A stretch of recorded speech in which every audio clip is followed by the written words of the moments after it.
morning. What are we doing? Good morning. What'd you do when you were a kid? Play Nintendo? Good morning. Mine are better. Welcome in, ladies and gentlemen. The Thursday edition of the Rob Brown Radio Show gets its start right now. Welcome in. Howdy, y'all. Great to have you. Hope that your week is just going spectacularly well. Better than the Dallas Cowboys, who it was announced yesterday are going to retain Mike McCarthy for another year because I'm Jerry Jones and everything I do is right. All right. So you don't think that maybe the media influenced that by he's going to be let go. He's got to be let go. He's got to be let go. And Jerry's like, you don't tell me what to do. I hope against all hope. Come on. I hope against all hope that I have the ability to make choices for the Dallas Cowboys by pointing out the obvious flaws in the system. I hope against hope that every time that I crack this mic and say genuinely, sincerely, that the Dallas Cowboys are going to continue to be choke artists and con artists until they do X, I hope that every time Jera hears that and goes, man, screw those guys. I'm going to do what I want. And just keeps doing stuff like this. I hope it happens. There's not a coach out there that can fix this. The problem is Dak. The problem has been Dak, which means Jerry Jones is the problem by continuing to give him contract extensions. And I think he's due for a big one, if I recall. And they'll probably give him one. You got a mediocre quarterback that people praise for some reason. And this is the level the only level he can get to. He can't get beyond it. And apparently Jerry Jones is okay with having a winning coach because that's who he is. McCarthy is a winning coach. How many losing seasons has he had with the Cowboys? He has got 4 consecutive 12-win seasons. Yeah, right. So, but everyone has declared that he is the problem because they don't want to point out that Dak is the problem. I just want to make sure we're talking about the guy who went 41 of 60 for 403 yards. That's the guy. Yeah, that's the guy. 403 yards. That's the guy. Don't get me wrong. There is a promo running right now of me on this station, pardon me, pointing out that Dak Prescott is not the guy. But at the same time, it was not just Dak. The Cowboys gave up 48 points. Dak led an offense that put 32 on the board. 32 should win you a game. Not bad for a system quarterback. It should win you a game. It should win you a game at home against a 9-win football team. So coaching is the reason why they lost. Yes. Yes. I'm not saying that Dak was not a factor with his 2 picks, but I have watched many a quarterback, Brett Favre, Josh Allen, also win these types of games with a couple of picks because they balance it out with 403 yards of passing offense, 3 touchdowns, and 45 yards on the ground to level it out. This game was lost because Dan Quinn melted down, which is why I have said and will say again, if the Carolina Panthers hire Dan Quinn or Bill Belichick, I will be openly hostile to this team next year, even if it risks us having Rashad Beard on the show, as we will today at 9:35 a.m. That's how you set up a segment for later while inside of the current segment you're doing. Yes, I am good at the job. Let me cook. Dan Quinn and the Cowboy defense melted down in this game. Melted down. And the reality is Dan Quinn's there because Mike McCarthy wanted him there. The coaching mistakes of the guys under the guy are the responsibility of the guy. Dak did enough. I love taking down a Dak Prescott. I love taking down anything that ticks off fan of the star. But Dan Quinn, the defense, and Mike McCarthy lost this game. So wait. So what you're saying is Dak Star doesn't shine because of current coaching, but he's had other coaches, right? I'm saying Dak how is well did he good do enough. with other? That's the thing. That's the thing. Good enough, but is he? Yes. How many playoff games has he won? Again, you do this thing. You blame it on the coach when the quarterback gets the credit or the quarterback gets the blame everywhere else, except for here. This is the only place. Dallas is the only place where the quarterback is not the problem. I'll tell you where the quarterback doesn't only get the credit and the quarterback doesn't only get the blame on this damn show, because we're better than that. And we understand football is played by 22 guys, not one. All right. You're doing the collective we, but yes. you don't speak for me, obviously. And I think Dak is the problem.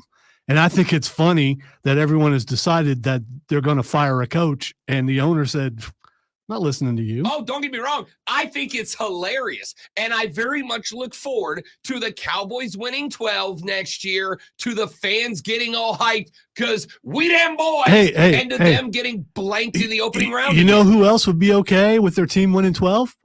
Carolina Panthers would be okay with that. Arizona would be okay with that. Quite a few teams would be like, we're winning 12 games? Cool. Do you not agree what's that feel like? That there is a difference between a 2-win football team excited about winning 12 and a repeated 12-win football team that keeps getting bounced by lower seeds in the playoffs? There's a massive difference. A catastrophic difference. Well, the stream, by the way, you can see us on Facebook, YouTube, Twitch, or the X. They seem to be leaning towards my point of view. That's you can also fine. text us 71307 where they seem to lean towards Rob's point of view. The reality here is this. There is, in any situation, I think one thing that we are all guilty of, me, you, Zoe, everybody, one thing that we all are guilty of is that we pick a reason that a thing failed, and then we walk ourselves into believing it is the only reason that that thing failed. It's the reason. We never say a reason the Cowboys failed. It's always the reason. I am telling you. If you're that close, then you have to nitpick and you have to look and see, okay, if we're this close, what's the one thing that's keeping us from getting there? No, you don't. You don't have to do that. All right. You don't have to look at a situation. I think that's and what a say, lot of people do. I agree with you. And it's not the best way to. Could you imagine if you worked for somebody and the company was failing and he came in and he said, you're the only problem in the building. It's you. You're the reason. No, we don't do that. Yeah, I've seen that before. I know you have. It doesn't make it good. Because people do a thing in mass does not make the thing good or the right way to handle it. That is a fallacy of thinking. What I am saying here is that, yes, Dak Prescott is a part of the problem. Yes, I understand that of his 403 yards, probably 80 of them came in garbage time when the Cowboys were just flinging it down the field because bleep it, CD's down there somewhere and we need a miracle right now. I get it. But of those 400 plus yards, a lot of them did not come in bleep it time. Is Dak Prescott a part of the problem? Yeah, he obviously is. But Dak Prescott also led the league in touchdowns this year. You don't do that and be a bad quarterback, all right? Now, maybe he doesn't have the clutch gene. Maybe he's missing the ice water. But Dak put up 32 in this game, which should be enough to win the game. Is Dak a part of the problem? You're damn right he is.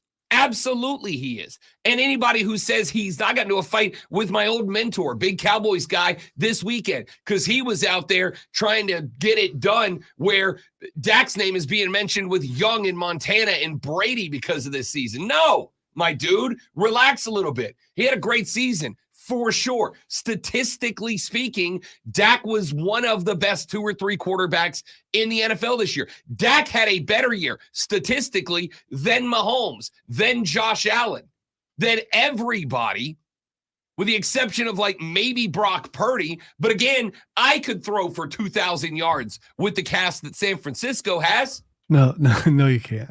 Yeah, I could. I don't know. Half of it would be 5-step drop, launch it around where Debo is, just around there, right?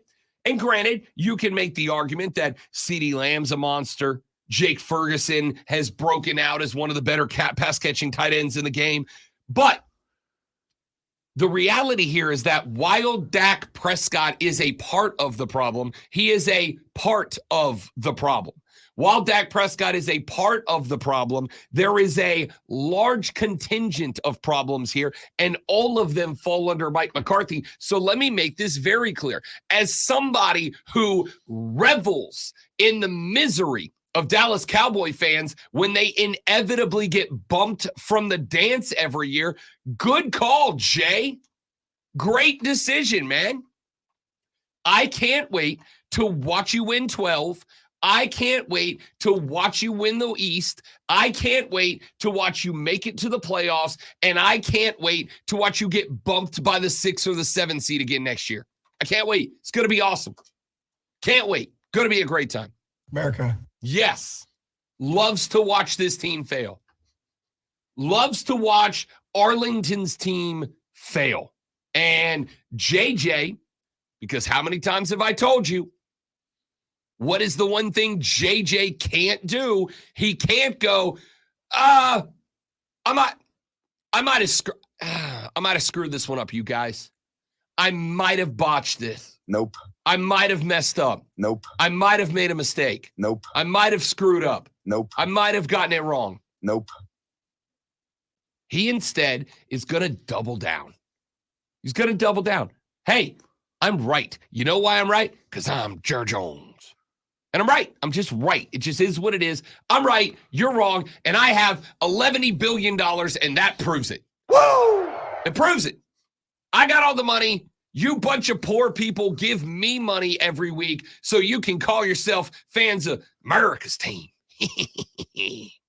America. And you keep falling for it. And so he's not going to change it up. He's not going to mix it up. He's not going to do anything different. He's going to double down. He's going to let Mike's contract run up next year. And then when it's done, so that he doesn't have to say, I got it wrong and I'm moving on. Instead, he's going to say, well, his contract ran up and we could not reach a mutual agreement on a new one. So I thank Mike for his time. No, that's what he should say. What he should say is, I'm tired of getting bodied by wild card teams in the playoff. I'm tired of getting bodied in our own house. I'm tired of having the fan base riled up because we're 12-5 and beating folks and then showing up and getting bounced in the first round. So every available coach out there is doing all these interviews for the 7 jobs, I think it is, that are available. Any one of those guys could come in and win 12 at Dallas. Don't know, but I know that 12 doesn't – here's the thing that hurts. Is 12 fun for fans? You're gosh darn rootin', tootin', shooting right it is. It's fun to win 12 games and go, we're good. But when you elevate yourself to the status of contender, see, Carolina fans don't know this right now because they're not contenders.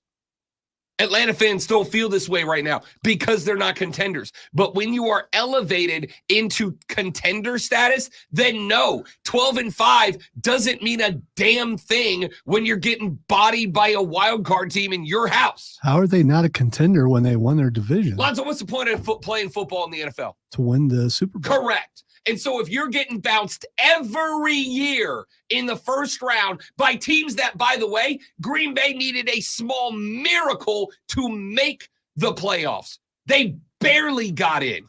They look like they belong there, though. Sure. There are a lot of teams out there who barely get in and things like that, and then they start playing their best ball when they get into the playoffs. Sure. I'm not disagreeing with that at all. But at the same time, if you look at the totality of the Packers, yes, they played their absolute hands down, no questions asked, best game. But let's also remember that while it's not one guy, it's 22, it's not one team, it's 2. And while Green Bay absolutely, without question, had their best game of the season, it is in part, not entirely, not in totality, but in large part because of the fact that Dallas played their worst. It was not Green Bay offensively throwing looks at Dallas that just they out-athleted them. No, they melted down, and Green Bay did what championship teams do. They took advantage of that mistake. They took advantage of a team that was uncomfortable, that was tight, that was out of the zone for whatever reason, and they didn't say, all right, guys, we're back our offense. No, they went jugular. I want them down. They took full advantage of that. Dallas looked like booty cheeks. Straight up entire booty. And Green Bay took full advantage. That is why I'm going to go ahead and call the shot now. There's a couple of games I'm real confident in. San Francisco minus 9.5 over Green Bay.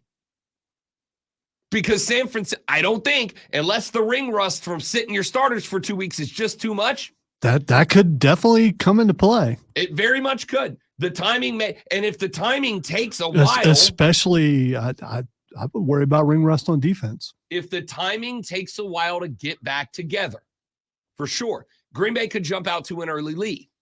But here's the thing. San Francisco's offense is built to make big runs and go on scoring streaks, right?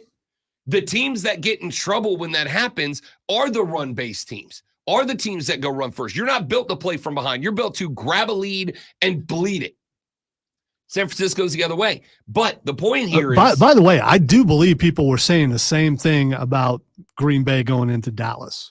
Yeah, they were. Yeah, I was too. And look what happened. Correct. No, I'm not going to pick Green Bay to beat San Francisco, but still, I mean, all the things that you're saying were the same things that were being said last week, and look what happened. Right, but that's the point of the conversation. It's that for this team every year. It's not like you look at Dallas. By the way, this was a one-off. How many Super Bowls has San Francisco won recently? I am taking this as a one game at a time mentality. You can't win Super Bowls if you're getting body by wildcard teams. Losing in NFC title games is a different criticism. Hell, losing in the divisional round is a different criticism. But when you are constantly getting bounced in the opening round, eventually, you said the same. We talked about Brad Brownell yesterday a lot, right?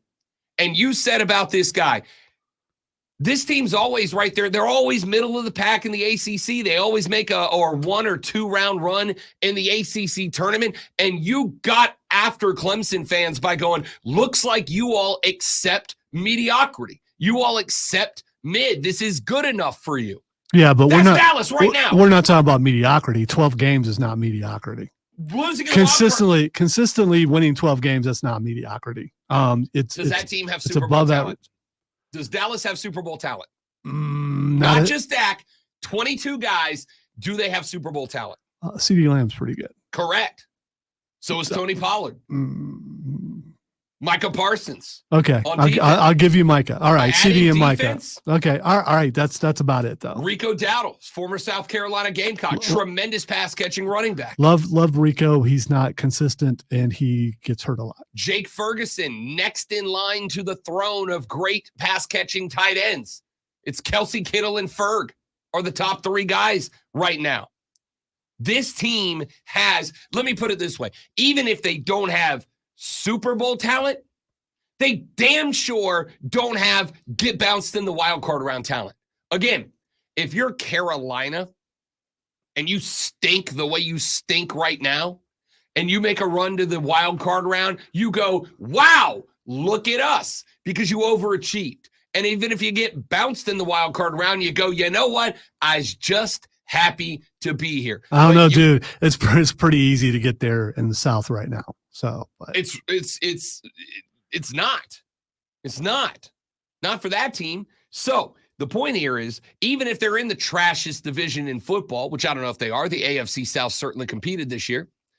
Even if they are in the trashiest division in football, if Carolina makes it to a wild card round, that's overachieving. For a statement of fact, it is an overachievement. And you can go, wow, we overachieved. We are further along that we want. And maybe you move the bar of expectations up a couple of notches because of the overachievement. But what you said earlier proves it. You and me and every other clown with a microphone in America outside of Green Bay, Wisconsin, said not only is Dallas going to win this game, Dallas should comfortably win this game. I picked Dallas to cover. They were like 7.5-point favorites. Every dork with a mic, every single one of us said Dallas by 1 million because they had the talent and they had the performance and they were at home. And for the 4th year in a row, they underachieved dramatically. And Jerry's going to run it back because Jerry will refuse to say, I picked the wrong guy. I put the hat on the wrong dude, and this dude can't do it because then Jerry would have to say, I was wrong. My bad, y'all. I was wrong. And he's not going to do that. So enjoy next year, Cowboys fans. When you go 12-5, when y'all are out there screaming off the rafters, we them boys, and then you get bounced for the 5th time in a row. Enjoy it. It's fun. And then you'll have a new head coach, and maybe you'll have a shot. We'll see. 100% did not have on the show prep rundown 20 minutes of Dallas Cowboys talk out the gate. Definitely did not have that on there. Let's take a break. We got more NFL to talk about as we head towards the divisional round. I mean, we, not the Dallas Cowboys. The Rob Brown Show's on your radio. It is the Fan Upstate. Smith. All right, guys, quick live read, and then we're coming right back. Thank you all for being here. We'll be right back.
right, y'all. Thanks for hanging out. Happy Thursday? It's Thursday. Thursday.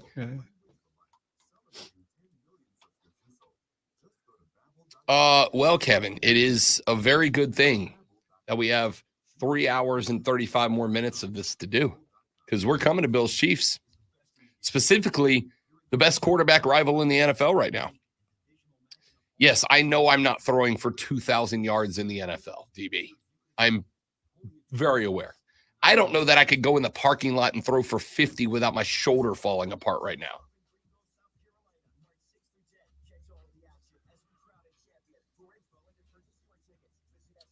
The other part about getting older is finally going, you know what? I got to quit saying some things because I can't do that. I will use it as a point because I'm a brash radio guy. Coaches lead the tactics. Gwen, first off, good morning. Gwen's our Liverpool resident turned upstate resident. Cool. He's one of my favorite beer drinking buddies, which, by the way, Gwen, we need to get together, watch some EPL, and have a brewski, my man. Morning, guys. Coaches lead the tactics and strategies. Players have to execute collectively. I agree, but coaches lead the tactics and strategy. They need to be sound ones. And Dan Quinn's defense was not ready. Just was not ready. I don't know about that. What makes you think that, Mike? I'm leaning the under in that game. I really am.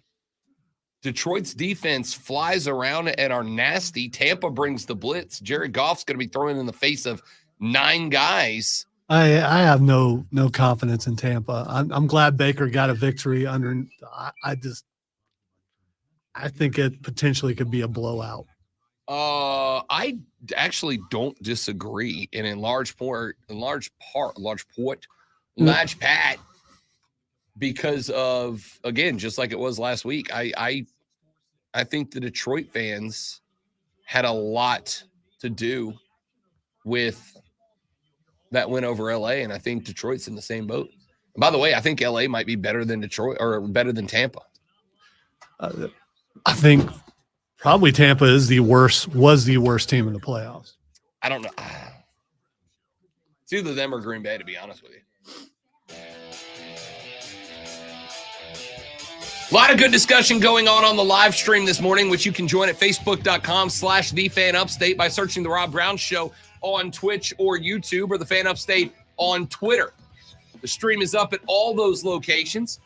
Not only can you join, but you can have conversations with Lonzo and I, with Mike, with Zach, with DB, with Gwen, with Kevin, with Joey, with all the folks that are in the stream talking and good discussions on the NFL during the break.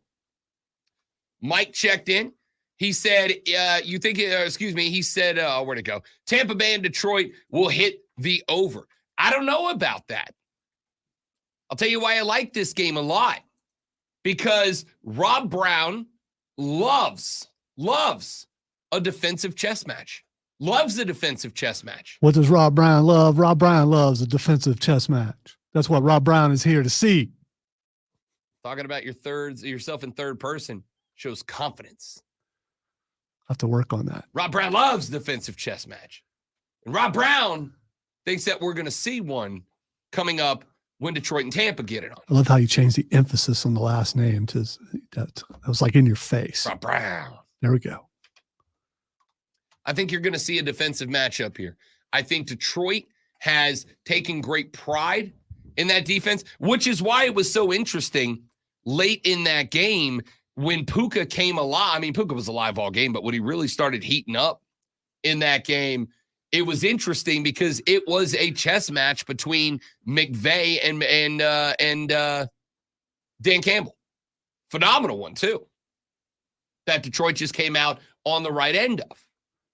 Tampa is also a defensive team. I know that we are, I think, the overwhelming majority of us are Team Baker Mayfield. Baker! Big bake guys over here. Too early. Big bake guys. Yeah. Big wake and bake guys. Okay. All right.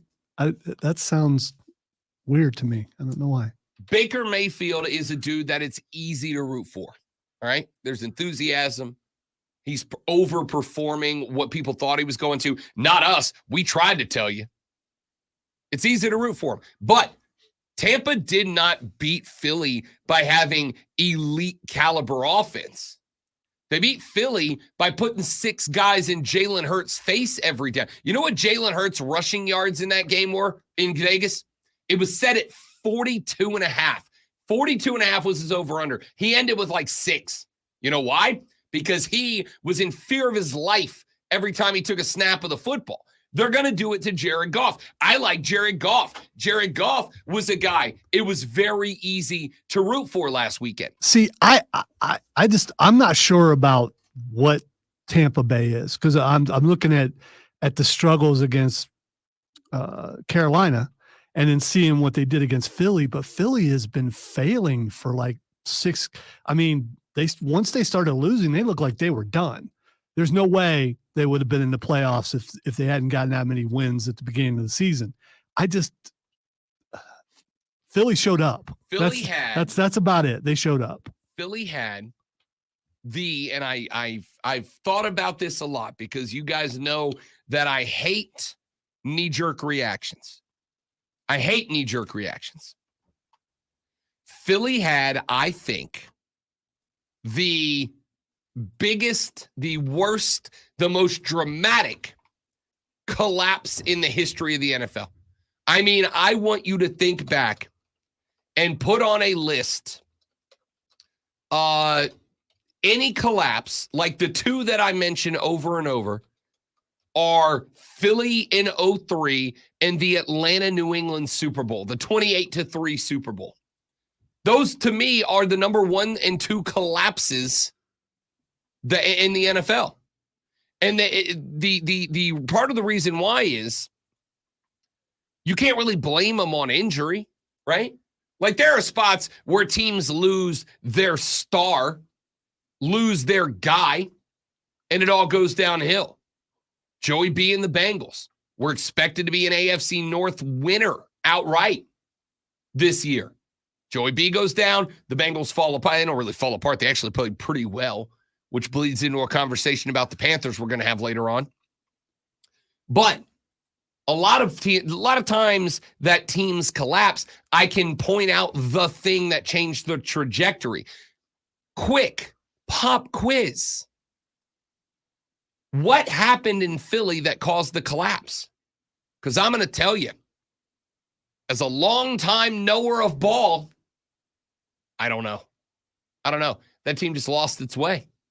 They lost their gree-gree, lost their mojo. Remember that Austin Powers movie when he lost his mojo, baby? Yeah. That was it. No reason why. Didn't understand why. It just happened. And they were never able to get it back. I think that when I look at what Philly did going into Tampa, everybody knew the situation that they were in. Todd Bowles knew the situation that they were in. And he said, hey, look, this offense ain't that good right now. And by the way, A.J. Brown is down. So we're going to attack relentlessly and violently. And they did. Tampa Bay had more blitzes per drive than I think any other team in the history of the playoffs in that game. Every play was extra pressure. Jalen couldn't do anything. Do I think Jared Goff is a better quarterback than Jalen Hurts? I mean, I think it depends on how you define good quarterback. I think it depends on how you define that. Do I think that Jared Goff is a better runner than Jalen Hurts? Obviously not. Do I think Jared Goff sees the field as well, executes passes as well as Jalen Hurts? Yeah, I do. Amon-Ra St. Brown doesn't have the season he just had if Jared Goff wasn't good at recognizing when he split a coverage, got in between dudes, and hit him in stride.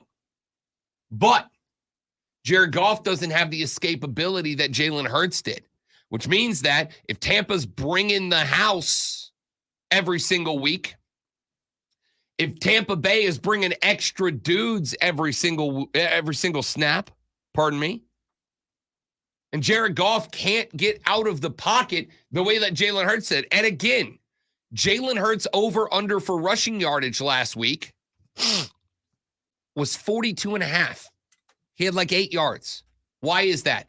Because Tampa understood, collapse that pocket around that guy, and when he takes off, have somebody in the back pocket so that he can't get to the line. Well, if Jalen Hurts can't escape, I don't think Jared Goff can either. And if Jared Goff can't escape and he's facing more men rushing him than blocking for him, Jared Goff's going to have to get rid of the football a lot. Tampa has I'm going to say this. Tampa's got a chance. I don't think that Green Bay has a chance against San Francisco. I don't. This one is. I think Green Bay has more of a chance than Tampa does. I feel the exact opposite. I think ultimately, assuming that they don't have dramatic ring rust, then I'm not going to bet on it. San Francisco can put up 45 on Green Bay's defense. I don't think Green Bay can put up 35 on San Francisco's. Fred Warner's going to be a problem for Jordan Love. There's a couple of teams I don't think have a chance. I don't think Green Bay has a chance against San Francisco. And as much as I'm pulling for them, I don't think Houston can get it done against Baltimore. I feel better about Houston-Baltimore than I do Green Bay-San Francisco. I absolutely think Tampa has a chance at Detroit. I think Detroit's a better team. I think Detroit can pop a couple of home run plays, but so can Tampa. All it takes is Bake to find God. I don't know if you saw this. There was a POV highlight reel out of that Tampa game of Baker Mayfield that was making its way around social. And they showed the long touchdown pass to Godwin. I think it was Godwin. But they showed the long touchdown pass that Baker threw. And they are in the huddle before that play, right? They're in the huddle before that play. It was Baker talking to, it was Godwin. He had a 23-yard touchdown. He was talking to Godwin, and he's like, look, I'm going to get you, okay? I'm going to get you. This is going to work. I'm going to get you. They run the play. After the play is over, Baker runs to the sideline, giving him the old finger guns. Then he's doing his windmill arms run down the field. And when he gets down to Chris Godwin and they butt helmets, he looks at him and he hits him with my favorite internet meme. He says, yo. Oh, I forgot to push the button. Yo, he's down there somewhere. Right? You guys have heard me say that before. That some quarterbacks get into the mentality of YOLO, he's down there somewhere. Bleep it. He's going to get open. I'm heaving it, right? It's fun little goofball internet meme for when quarterbacks panic and they just chunk it up to their star. Bake literally went down there and said, that's what we do. Bleep it. He's down there somewhere, and it worked. It's awesome if it works. If it doesn't, it's like, it's an interception. So I think it was more that Bake called that shot. That wasn't a wing and a prayer and hope it comes down to Chris Godwin. He told him in the huddle, you're going to be open. I'm going to get you. I think that's what he said. I'm going to get you. And Chris Godwin ran the seam route. Cover 2 split. He went right down the middle. Bake dropped it in the breadbasket for a tutty. Right? I think it's more along the lines of not only did he make a beautiful throw, but before they even broke the huddle, he was like, touchdown. I got confidence. It's that confidence. This Tampa team that fought tooth and nail to win maybe the worst division in football, no worse than the second, is not bad. I mean, they're not great. They're not beating San Francisco, for sure. But can they beat Detroit with all the energy and the enthusiasm that came out of last week?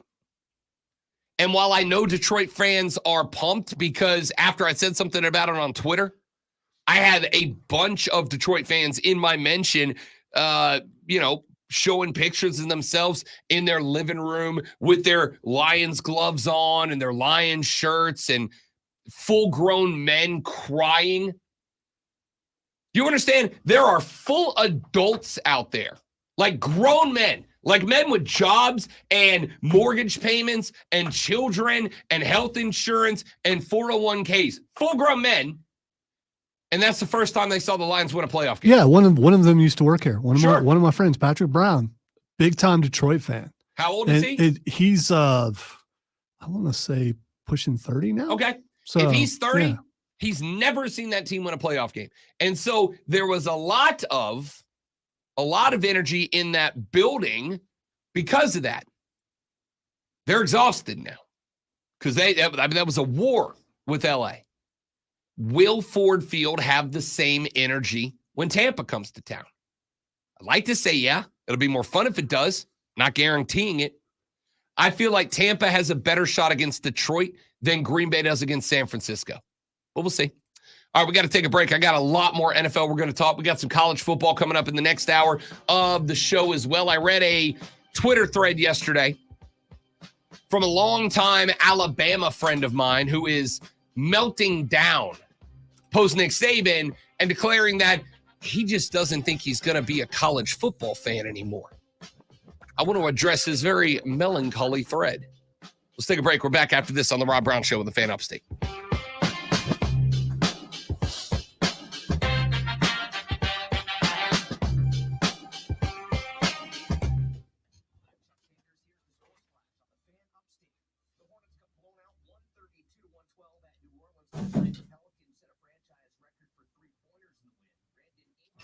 All right, guys, give me just 30 seconds and I'll be right back. Don't go anywhere, y'all.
Who knows? Your teenager might actually put down her phone for 5 minutes. It could happen. There's a casualty insurance company affiliates and other insurers. Not available in all states.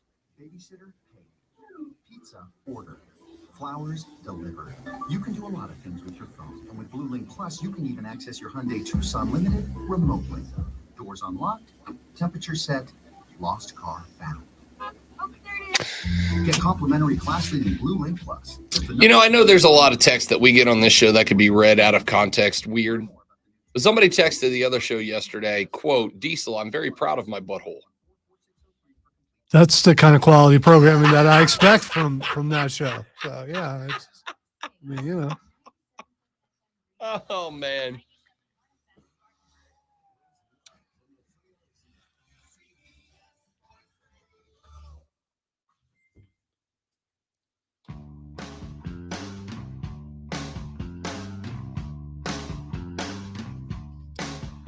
First hour almost over, just like that, ladies and gentlemen. That's what happens when you're making sports talk entertainment excellence like we do here on the Rob Brown Show and the Fan Upstate. I am Rob, the great one, Lonzo, on the other side of the metaphorical glass this AM. Should you elect to be a part of the radio broadcast, the text line is open for you at 71307. Start your text with FAN, F-A-N, and we will read them on the air. You can also hit us up on the Renewal by Anderson of the Carolinas phone line at 844-326-3663 if you want to jump on the air. So we've talked a lot of NFL here in our numero uno. Christian McCaffrey ran a full practice yesterday. That was the big news out of San Francisco. He did not play in Week 18. They were trying to get that leg right. He seems to be back. Did go full practice yesterday with the 49ers. Most confident bet of the weekend for me. San Francisco covers Green Bay. I like Jordan Love. I like that Jordan Love has been getting kicked in the nads for like a year now for effectively not being prime Aaron Rodgers, right? Like just taking heat for not being A-Rod of the football persuasion. As much as I very much think that Dallas melted down as they consistently do in that wild card game, they didn't get away with it because Jordan Love was tossing darts in that game, was just daggers in that game. And I think that dude deserves a ton of credit because a lot of people would have broken going through the amounts of constant criticism that he was taking for, again, not being Aaron Rodgers. And he didn't break. He didn't fold. In fact, he led this team to the playoffs and got a dub on the road against the team that was supposed to be unbeatable at home. But the San Francisco team's operating on a different level. They're the Brock Lesnar of the game right now. They're just different level. When they kick the door down, you got to be afraid. And I understand that San Francisco took a couple of L's this year. They're not a perfect team, for sure. It does not mean that they can't lose. They wanted a 3-game losing streak. And those 3 games weren't that great. Bengals, Vikings, Browns. But they were riding a 6-game win streak going into it. They are on a 5-game winning streak coming out of it. Something clicked. And if McCaffrey, who to me was league MVP until Lamar took it away from him in week 17, is indeed fully healthy and back to operating on run CMC for MVP levels, man, I just don't see Green Bay competing in this game. That's not to say Green Bay won't score points. I think they will. I'm just saying San Francisco's going to score a lot more. The best hope you have if you are Green Bay is that a 2-week break, week 18 and the wild card round just rusted that offense. They've lost their chemistry. They're lost their timing. The only other team, and I will say this, in terms of confidence in an underdog to pull an upset, in the 4 games, I am the least confident in Green Bay. I am the most confident in Kansas City as dogs to pull an upset. I am less confident in Houston than I am in Tampa. I think Tampa's got it in him to go to Detroit to make that game. By the way, like I said, that game, betting the under, I don't even know what it is right now. I'm going to bet, and I think comfortably so, I'm going to bet that this is the lowest under of the weekend. In fact, I'll go pull that up for fun. But I'm going to bet it's the lowest under the weekend is Detroit-Tampa. I thought it would be Kansas City and Buffalo. I don't at all. Mahomes and Allen. All right, here we have it. The over-under in these games. For Texans-Ravens, it's 43.5. For Packers-49ers, it's 50.5. For Bucks-Lions, it's 48.5. And Lonzo nailed it. Second lowest is Chief Bills at 45.5. Lowest over-under of the weekend is Ravens-Texans. That actually doesn't shock me all that much. Because DeMeco Ryans has that defense clicking right now. Did you see you remember the pick six from last weekend for the Texans, the first one against Joe Flacco? I don't know if you saw. I was going to say which one, but yeah. The first one, I think it was the first one. It blew me away because if you watch the video, you guys know I'm an all-22 guy. If you watch the video, the linebacker, the weak side linebacker, when the play starts, though, like he's in his linebacker position, the play starts, he doesn't move, right? Whole play is good. 21 of the guys running around him, and he's just like this. And I'm like, is he okay? Is he okay?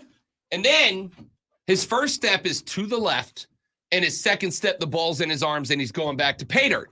Well, there's a sideline video that came out this weekend of DeMeco Ryans walking over to him, and he goes, listen, when they snap the ball on this next play, just hang out. He's like, if you hang out, and if you don't overcommit to the route, just hang out for a second. As soon as you see Flacco start his throw, jump left, jump that route, and I promise you're going to intercept the ball. And that's what the guy does. Stays planted, waits. As soon as Flacco arm comes up to throw the ball, he jumps the route, he's gone.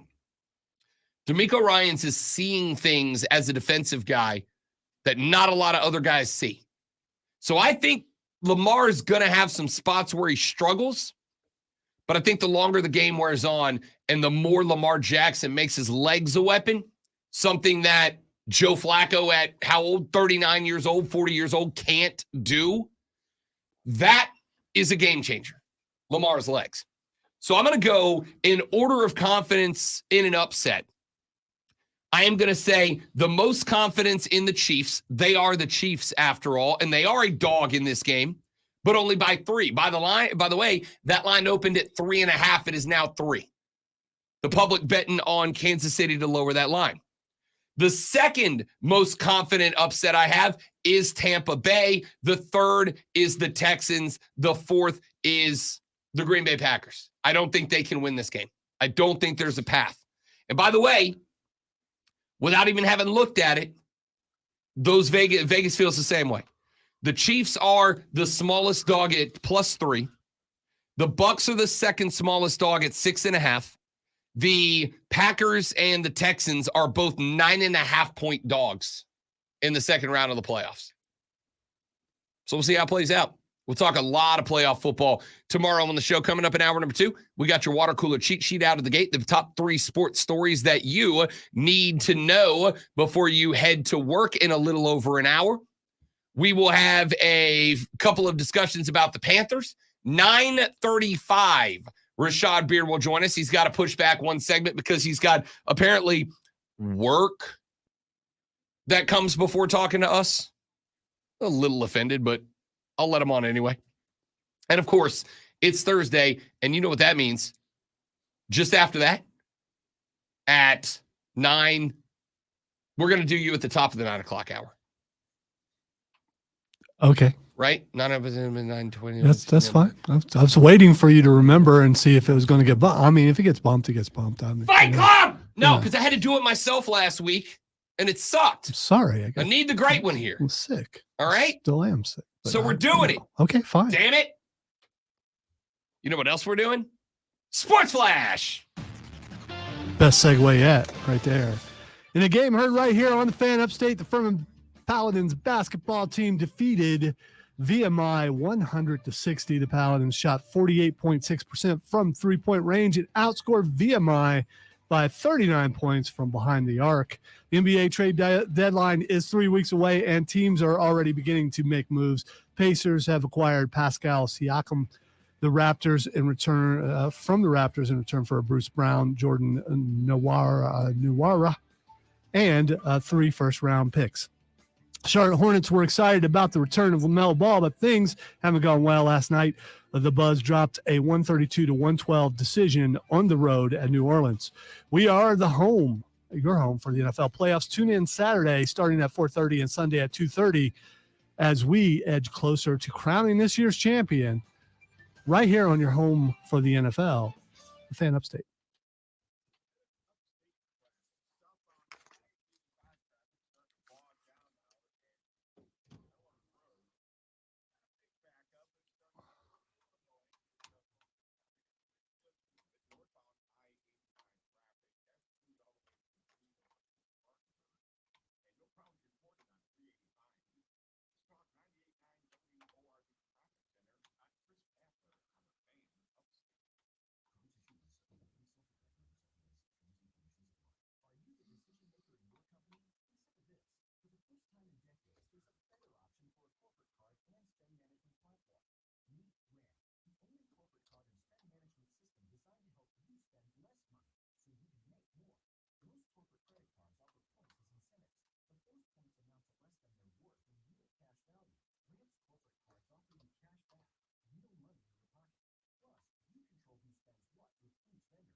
By the way, I sent you a video because I'm sure you probably haven't watched it yet. And it's an example of what happened for the entire match. The Samoa Joe hook Yeah, one? yeah.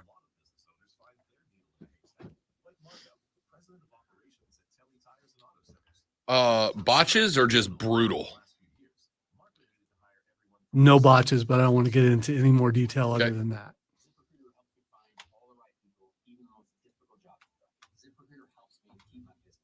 Take it from Marco and millions of other businesses who use ZipRecruiter.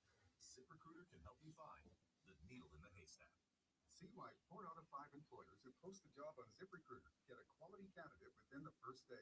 And right now, you can try ZipRecruiter for free. That's right, free at ZipRecruiter.com/radio. That's ZipRecruiter.com/RADIO. ZipRecruiter.com/radio.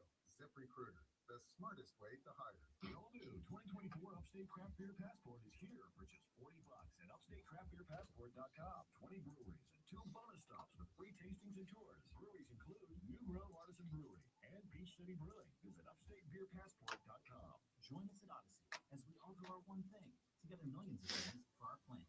This new year, make some resolutions that will improve the environment. Resolve to recycle more.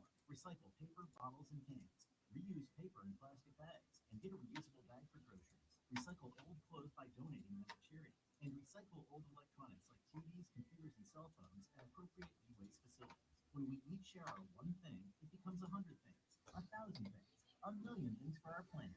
What's your one thing? If you're looking for the most epic place on earth, let's start at the base of a massive waterfall. Then climb to the peak of a snowy mountaintop. Then once you get there, keep going. Because with intelligent 4x4 and 7 drive modes and Nissan Pathfinder, the search is the real adventure.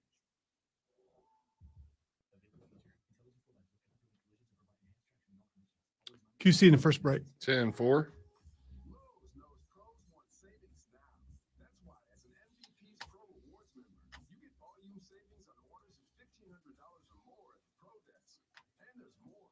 We've lowered our prices on select top products like electrical wire and drywall, so you can get the job necessities for less. Because Lowe's knows savings. Lowe's knows pros. In-store only. Exclusions, restrictions, and more terms apply. Details at lowes.com/terms. Subject to change. The Fan. Upstate. WYRD Greenville. WORD Spartanburg. WFBC HD3 Greenville. W249DL Greenville. W246CB Spartanburg. CBS Sports Lifeline on the Fiancé. And check this out. Full on official Rob Brown lockdown. Represents being great. Yeah. Unfiltered sports talk. Manufactured locally for the Carolinas. This is the Rob Brown Show.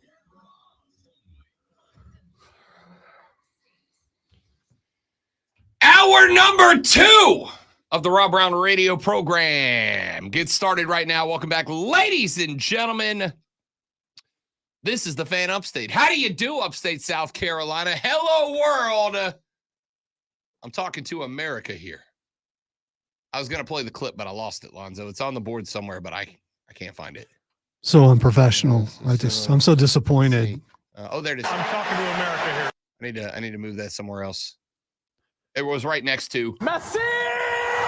And Say hello to the back. and there's no organizational pattern there, you know? I was going to say, I have my wrestling stuff in one area, and I'm trying to, I mean, you also should change colors a little bit. That would help. All right, you're going to get us flagged again. We got flagged yesterday. I think it's because of that.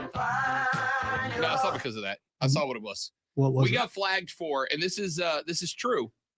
The label we got flagged for was, and I got very curious about it, was for Adele's Skyfall. Correct response. I also had the same one. All right. What? Well, this was probably from 6 months ago then.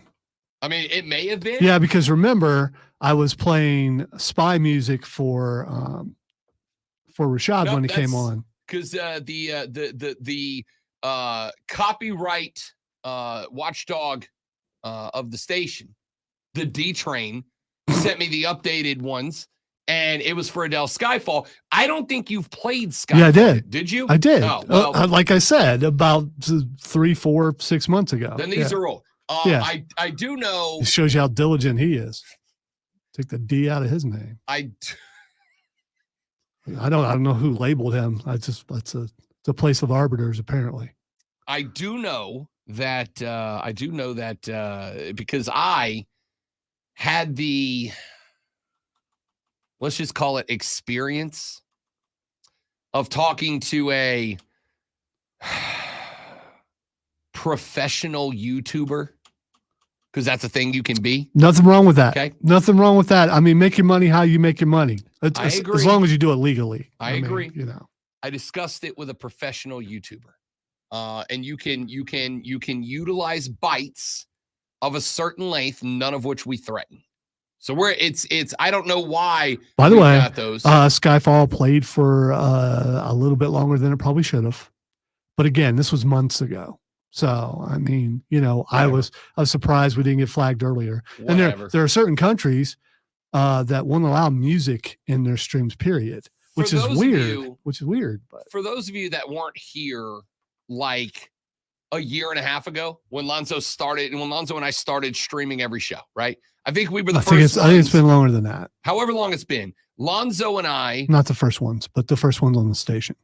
with first ones on the station, I think we were the first ones who streamed every show every hour. No, that would be the Upstate Pulse. But I mean, if you don't want to count that, the original ones to do it in the building, The first the weekday forefathers, show, the groundbreaking. the first weekday show to be streamed every hour. You every might as day. well have just said little show for my show that started all this. But you go ahead. The It's fine. first weekday show to stream all 4 hours, we got within like 2 weeks. Our first copyright your video and your station, your stream channel has been banned. And I was like, banned? What do we do? And I looked it up. And the countries we got banned in were Iran, North Korea, and China. The axis of evil. Yeah. So we're not popular in the axis of evil. Okay. Yeah. All right. So the accolades that Lonzo and I So can if you claim. are pirating this show in one of those communist countries, hey man, keep the fight going. Power to the people. Freedom, yo. For all of the numerous accolades that Lonzo and I can claim for this show, 2-time South Carolina Broadcasters Association Sports Talk Radio Show of the Year, 1-time so far Sportscaster of the Year finalist.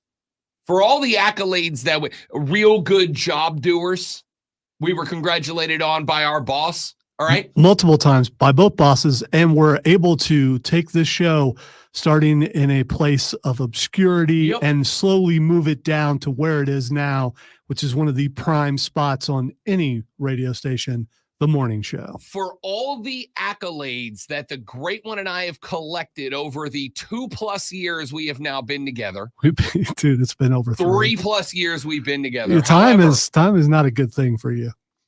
For all the accolades we have claimed, I don't know if there is one that I am prouder of than the fact it took us less than 2 weeks to get ourselves banned from Iran, North Korea, and China. Power to the people. Ladies and gentlemen, it is 7:06 in the morning. You are now, if you work one of those normal guy jobs, within an hour of clocking into work. And once you clock into work, I know, you know, we all know that you begin to immediately look forward to that first break of whatever variety it is that you take. And if you're like me, you try to time it up with your coworkers so that you can all take a minute to sit and talk a little bit of sports. And in order to do that, you need this. Are you ready for the playbook of the peculiar, the almanac of the absurd, and the encyclopedia of the extraordinary? Well, you better be, because we're diving headfirst into the 3 top stories that will have your coworkers saying, That's close. No. Here we go. Welcome to the water cooler cheat sheet on the Fan Upstate. It's failure, pure failure. Like how to play the game. It's a complete crap. The Water Cooler Cheat Sheet, the top 3 sports stories you need to know before you start talking sports around the office, begins with item number 1. It's only a game. Why you have to be mad? The Atlantic Coast Conference is going to be in court like a lot, and probably for a very long time. And now there's another reason why. You see, we learned not terribly long ago that the Seminoles of Florida State's athletic department filed a lawsuit against the Atlantic Coast Conference.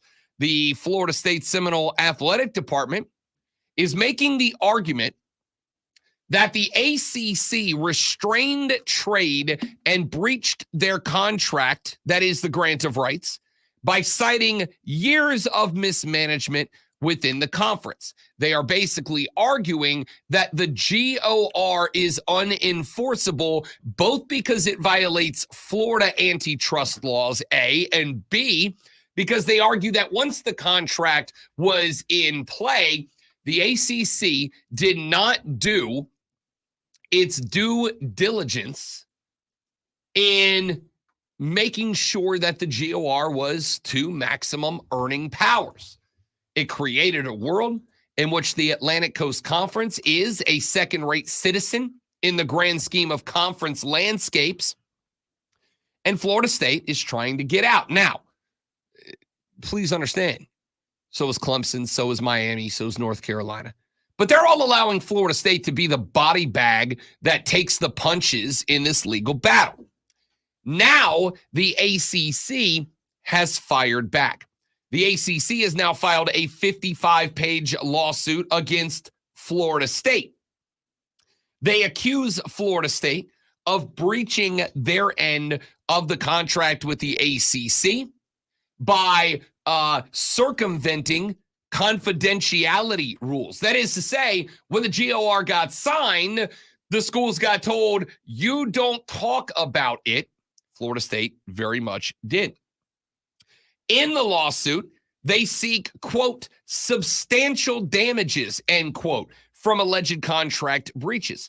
The lawsuit says, quote, the conference have and recover of Florida State damages for its breach of ACC constitution and bylaws in an amount to be proven at trial, but which the conference believes will be substantial, end quote.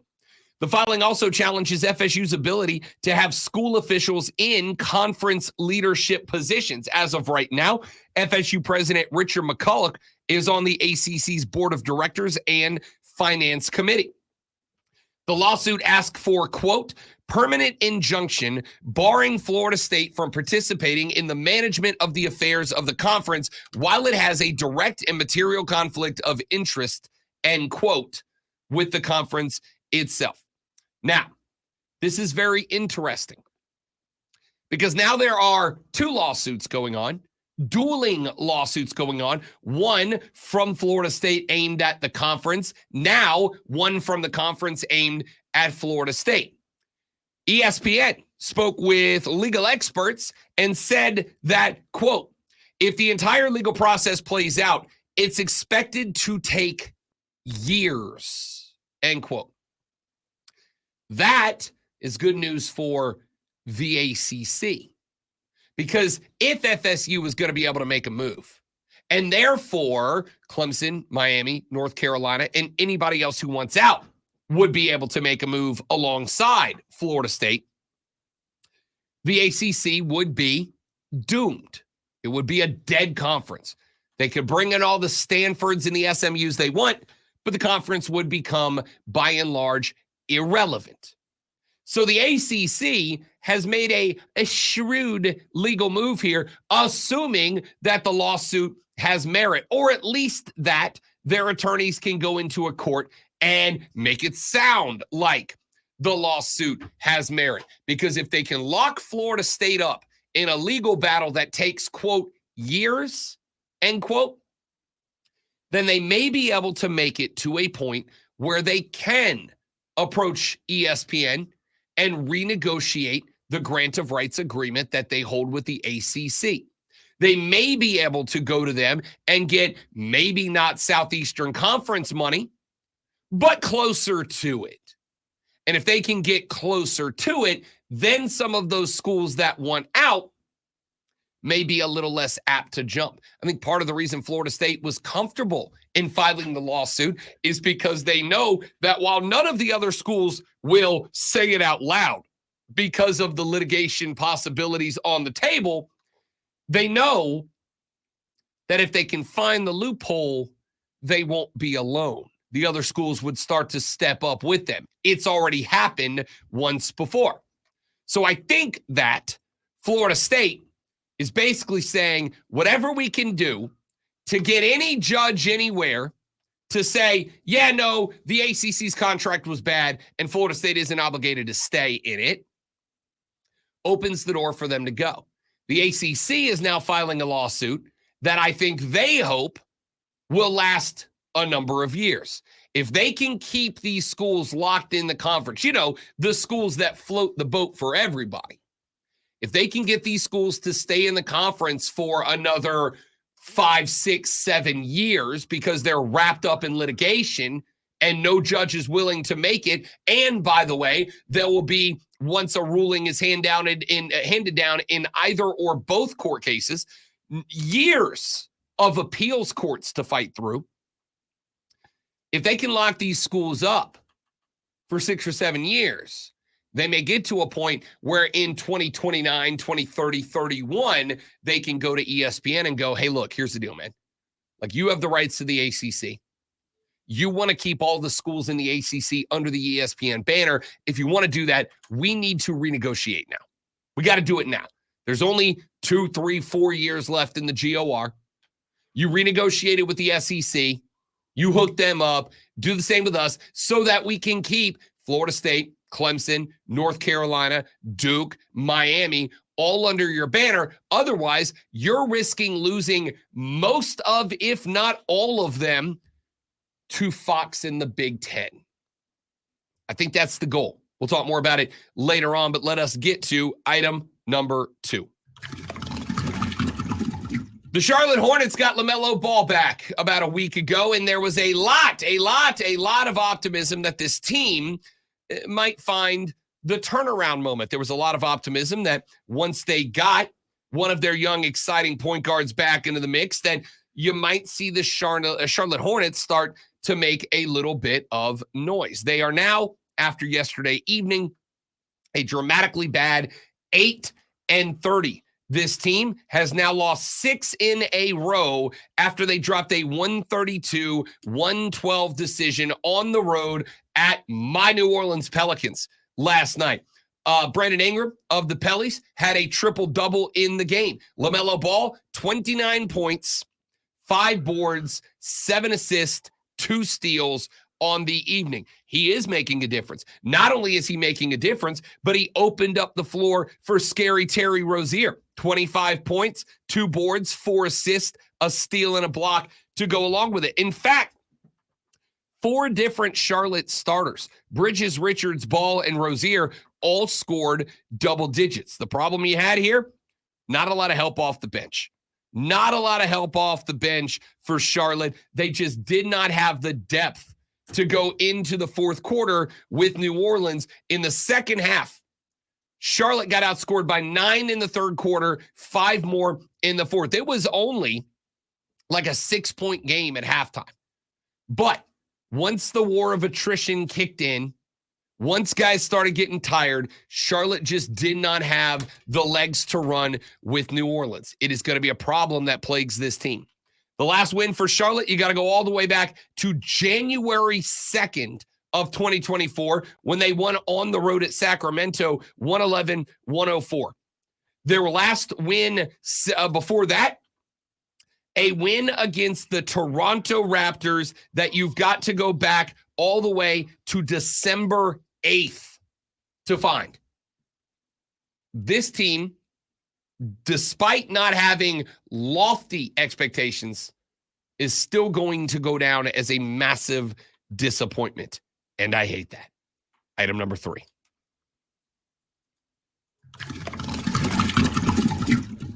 It's all right. We got there.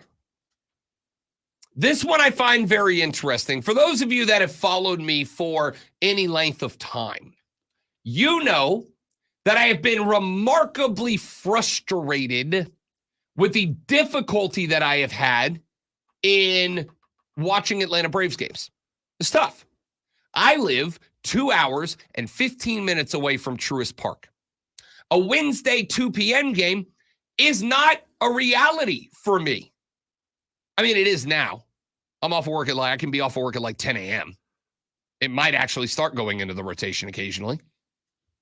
But when the Bravos are playing at the Hizzle and doing so at 2:30 on a Wednesday, real tough for Rob Brown to watch that baseball game. And it has been made tougher over the years because of broadcast restrictions, and the fact that Bally Sports was given the rights to Atlanta Braves games. And Bally Sports has not been doing super well financially. Well, enter, as I told you it would happen literally yesterday, Amazon Prime. Bally Sports has gone bankrupt. It does not mean the company is toast. It just means that they don't have a lot of money in order to pay off a lot of the deals that they had to make to get to where they own the rights to 11 Major League Baseball teams, 15 NBA teams, and a handful of NHL teams as well. And if you've been a fan in the markets of those teams, as Bally Sports has struggled, they've had to black out a lot of games. They've been unable to provide coverage to a lot of games. Yesterday, Amazon stepped in. Amazon picked up a lot of the tab. They became a minority investor in Bally Sports. And in return for doing so, clearing up a lot of Bally's debt, Bally has given the broadcast rights of the teams that it has the rights to over to Amazon Prime.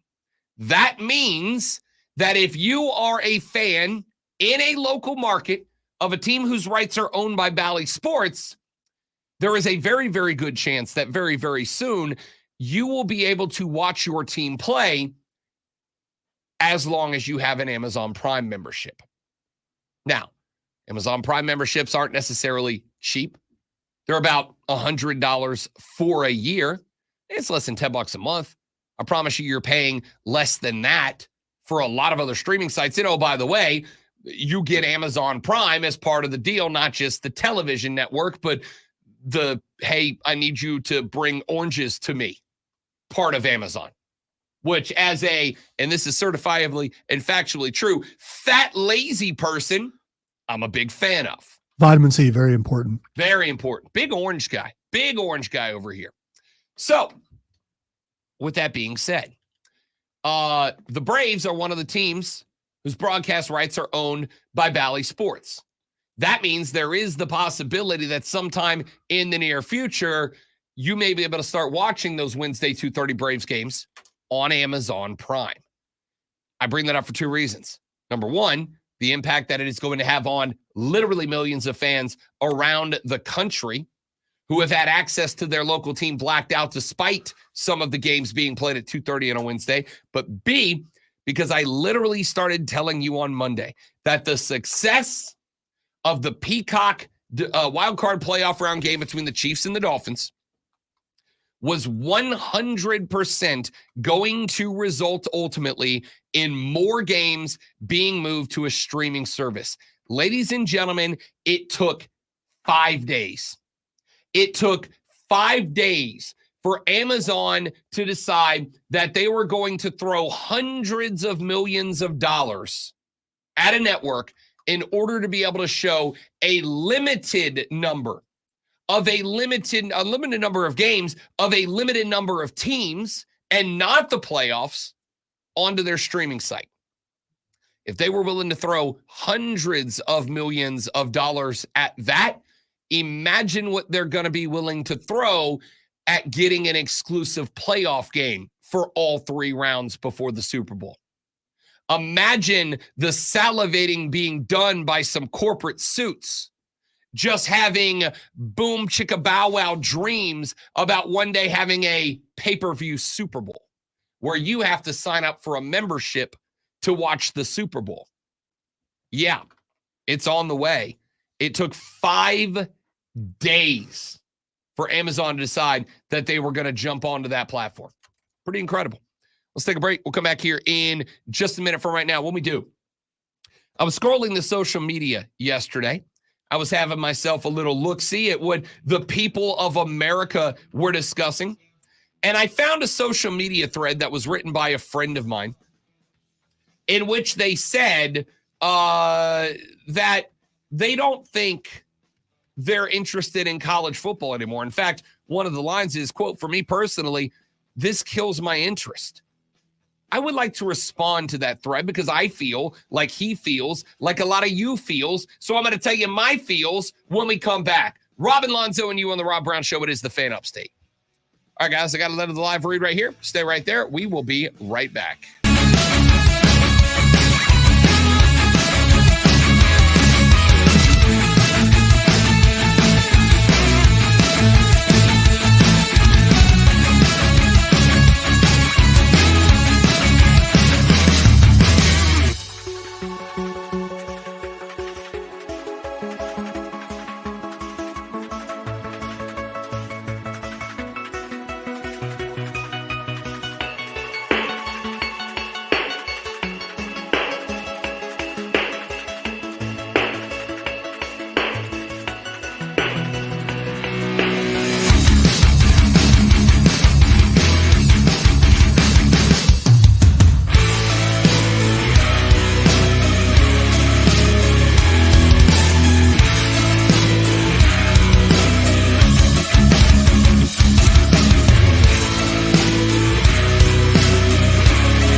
All right, dudes and dudettes, we're back.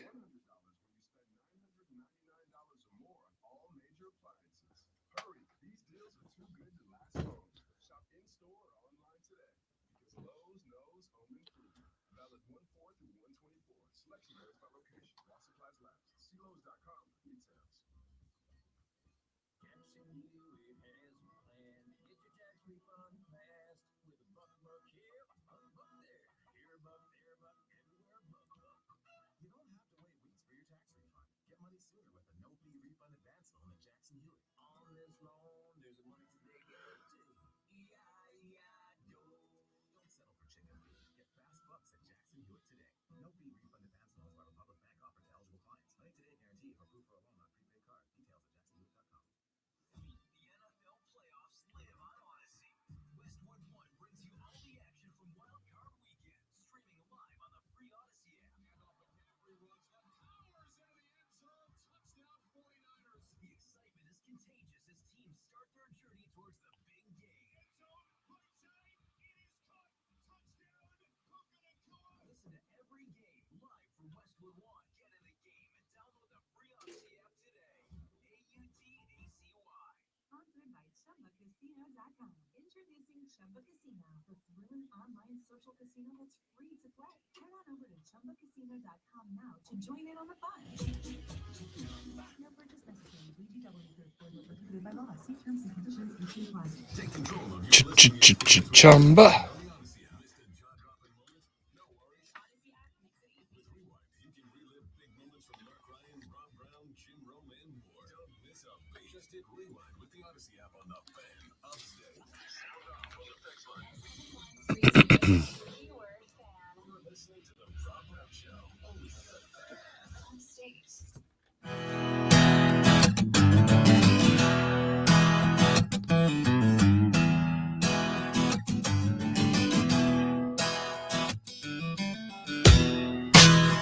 The Rob Brown Show is back, ladies and gentlemen.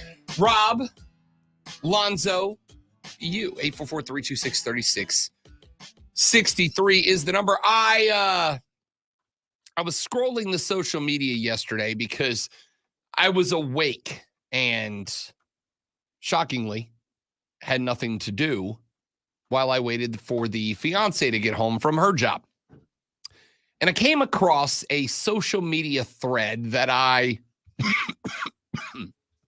found interesting, wanted to read, and then respond to. And frankly, was curious as to how y'all felt.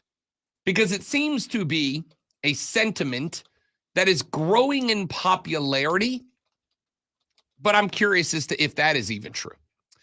A friend of mine on Twitter wrote, after the mass exodus of Alabama Crimson Tide football players to the transfer portal following the departure of Nick Saban as their head coach. If you missed it, a 5-star leader of their defense hit the portal and is expected to end up at the University of Georgia playing for Kirby Smart.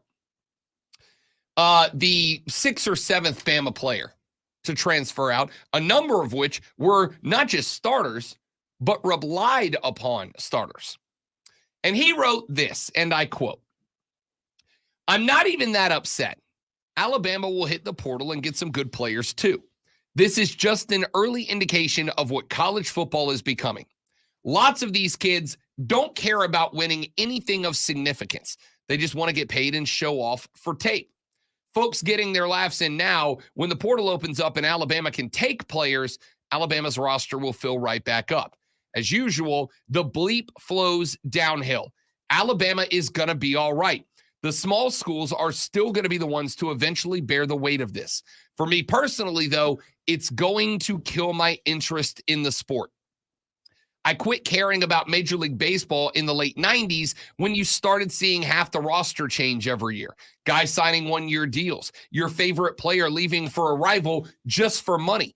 That's exactly where college football is headed. It's kind of ironic in the end. For a while, all we heard was Nick Saban is killing college football, when in reality, the rules they put in place to stop him are what will eventually kill the game." End quote. I want your thoughts and your response to that, but I have mine. The gut reaction I had was this. The NFL's doing fine, isn't it? Isn't the NFL okay? I mean, last year, 97 of the top 100 television broadcasts in terms of viewership, 97 of them were NFL games. There was one award show. There was one political rally, or not rally. I think the State of the Union was on there. And I think the national championship game in college football were the only three non-NFL broadcast entirely that made the top 100. The NFL has these things. Now, you can make the argument that you're not interested in NFL light, and that's fine. But at the NFL level, and this is something we've talked about in the past, at the NFL level, the majority, not all, but I feel like I can paint with a pretty broad brush here. Folks who love the NFL, they love their team. Now, they may have players that they celebrate. I'm a Saints fan. I'm a Drew Brees guy. If you're a Patriots fan, you're a Tom Brady guy. If you're a Colts fan, you're a Peyton Manning guy. These are all guys that became the face of the team. But you love the team. And you love what the team represents. For me, I have always been a very proud New Orleanian. As Lonzo pointed out earlier in the week, if you ask where Rob's from, Rob responds, I was born in New Orleans, Louisiana. I grew up in Florida. Now I live in Greenville, South Carolina. My love for the Saints comes from my love for where I'm from, where my family's from, my heritage, my roots, so to speak. That's my love of the Saints, right? So it doesn't matter the guys who put on the helmet. When they are there and they are wearing the helmet, they're my dog. And when they leave and put on another helmet, they're not my dog anymore. That's just kind of how it goes. And I kind of feel like a lot of people at the collegiate level feel the same way, but this is just a rationalization for being upset about things changing. I suspect that my buddy here has never celebrated the individual, or let me phrase that, has never celebrated as the primary reason he was celebrating individual accomplishments of players at Alabama. He's an Alabama fan because he went to Alabama, because that's where he's from. That's the place that made him. That's the college that sent him into the adult world.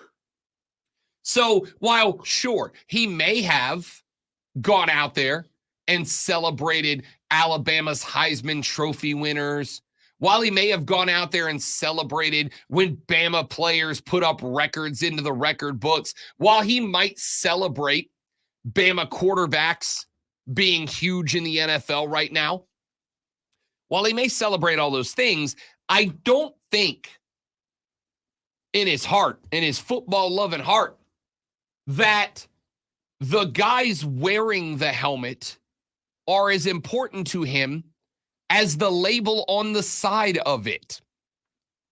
It is not Jalen Milroe that this guy is in love with. It's the curly A on the side of the helmet.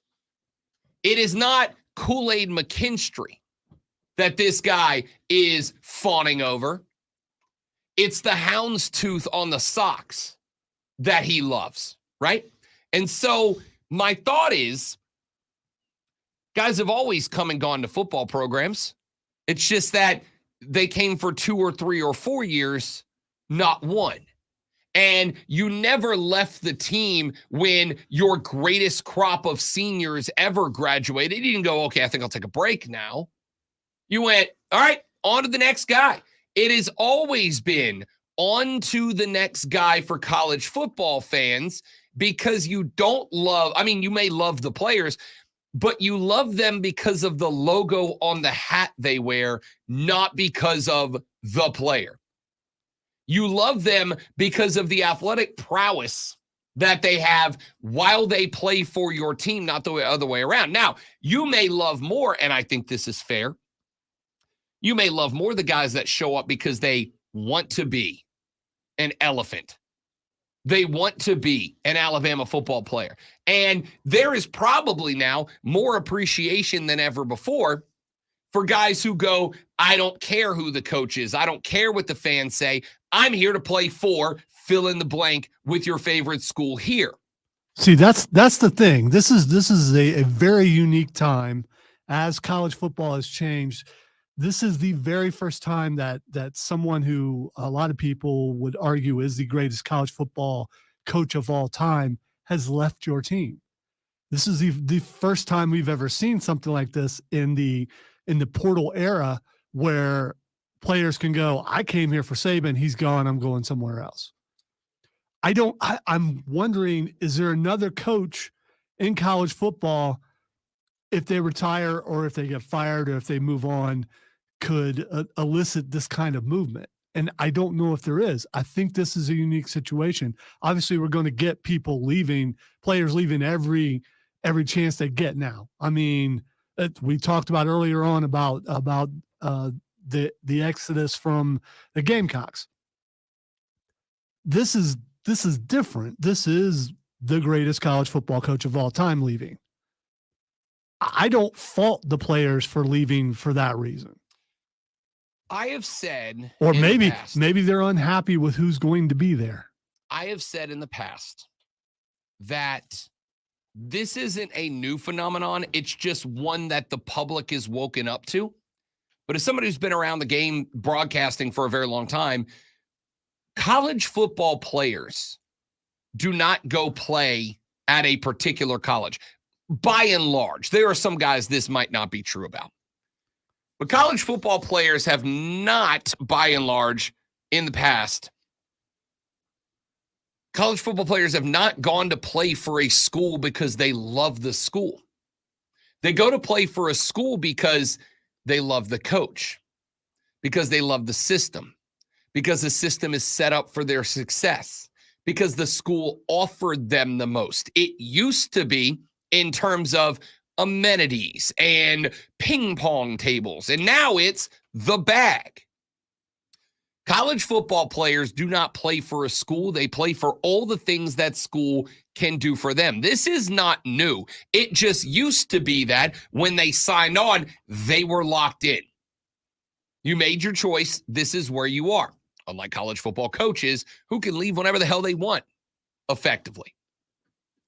So now you're at a spot where nothing has changed in terms of players' love for the school. The guys that are leaving Bama, and you're like, oh, you don't love the school. My guy, the only reason they loved the school in the first place was because that school could offer them the most. This has been the reason that I love pointing out. But no, they went there because of Saban. I mean, what was Bama? What was Bama before Saban got there? Wait. I'm still right. Saban is what Bama could give to you, right? True. By coming to Bama, but I want to see best coach ever. I want to see what happens to Alabama because I believe Alabama was Saban. I don't think Alabama is a destination school with Saban not being there. Oh, I agree. I agree entirely. I think that when you look at Alabama, my theory holds true.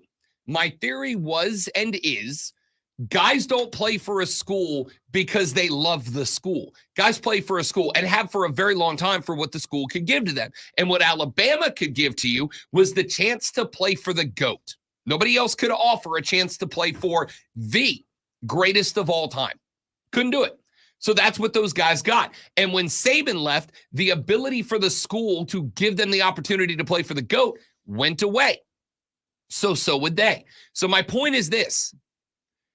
You have never, I think, rationalized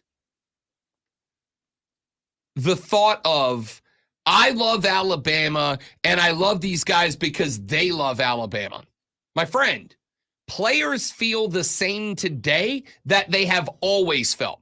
I'm at this school because of what this school can provide to me. For some kids, it's a wonderful experience in school X, journalism school, business school, whatever, vet school, nursing school. For some guys, it's this guy over here, this defensive line coach produces 5 NFL draft picks a year, and I want to go to the league. I'm playing for him. For this guy over here, it's the same with the quarterback coach. For some guys, it's look at the locker room. It's got a barber shop in it. How dope is that? I want to be there. They have always been at the school for what the school could offer. It's just now they can go somewhere else if they feel the school is not providing what they thought that they would provide. If your interest in college football has been killed off by this, I would make the argument nothing has changed. You just don't like the change. You don't like that the players now have the opportunity to say, this school is not providing me the best that I can provide, so I want to be somewhere else that will. Don't you kind of want that type of guy off your team, or do you want them to be forced to pretend like this is the greatest thing that's ever happened to me? We'll come back. We'll finish up this hour of the show. What's your thoughts? I want your reactions onto that thread. The Rob Brown Show continues. It is the Fan Upstate.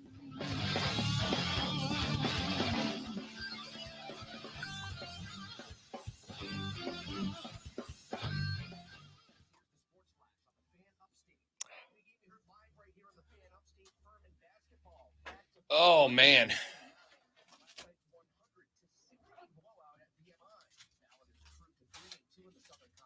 Was going to be sitting in on the next handful of Furman games as color commenter. Who is? Me.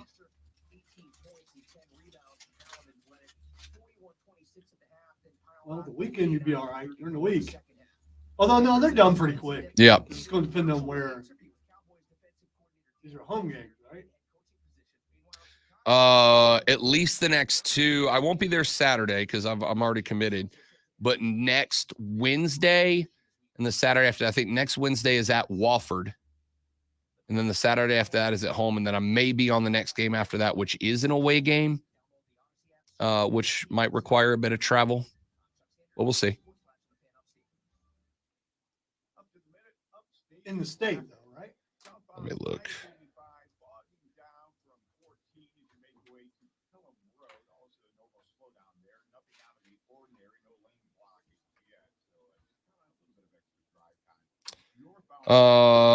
Next Wednesday against Samford, next Saturday at Wofford, and then January 31st, if they need me, is at the Citadel,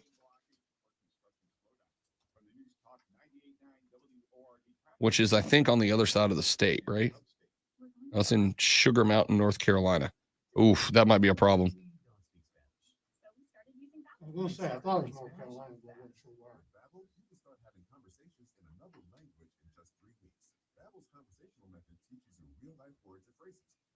No, the Citadel's in South Carolina. It's in, it's just outside of Charleston. Yeah, I'm right. Okay. North Carolina might be closer. So that would be 3-hour drive to call a game. And that means we're going to have so much fun. Which would get you back home like after 1? Yeah, which would, I'd have 2 options, which is A, stay with my future brother-in-law and do the show via Comrex the next day. B, drive back and do the show tired the next day. Or C, take the next day off. Or D, don't do the game. Lots of options. Fisher Investments doesn't sell any commission-based investment products. Well, you must earn commissions on trades. It's 3 if traffic is good, but Charleston traffic is a boat show. Excellent use of the boat emoji there, Joey B. That's good work. BTR, welcome in, brother. Good to have you, man. Yeah, I have said since the beginning of this whole thing, I don't know why college football players are the one, and I'll call it the one profession that people seem to lose their minds when the participants decide to do what's best for them.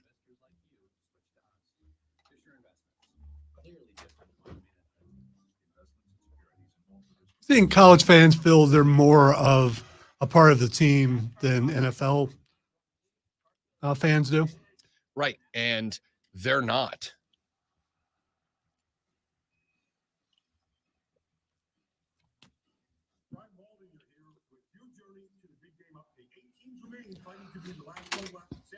I doubt the traffic would be too bad at 1 a.m., but, you know.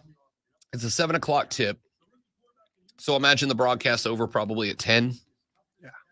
So 10 o'clock. So you'd be way past Charleston by. In the car at 10:30. Obligatory Bucky stop at 11:30. Back in the car by 12:45 or 11:45. Put it at 12:45, 1:45, 2:45. Yeah, I'd be home around 3 a.m. You know what it would end up being? Why do you need to stop at upscale Cracker Barrel? Because I drove by it. Because it's popular? No, because Bucky's is great. It's upstairs. It's just Cracker Barrel.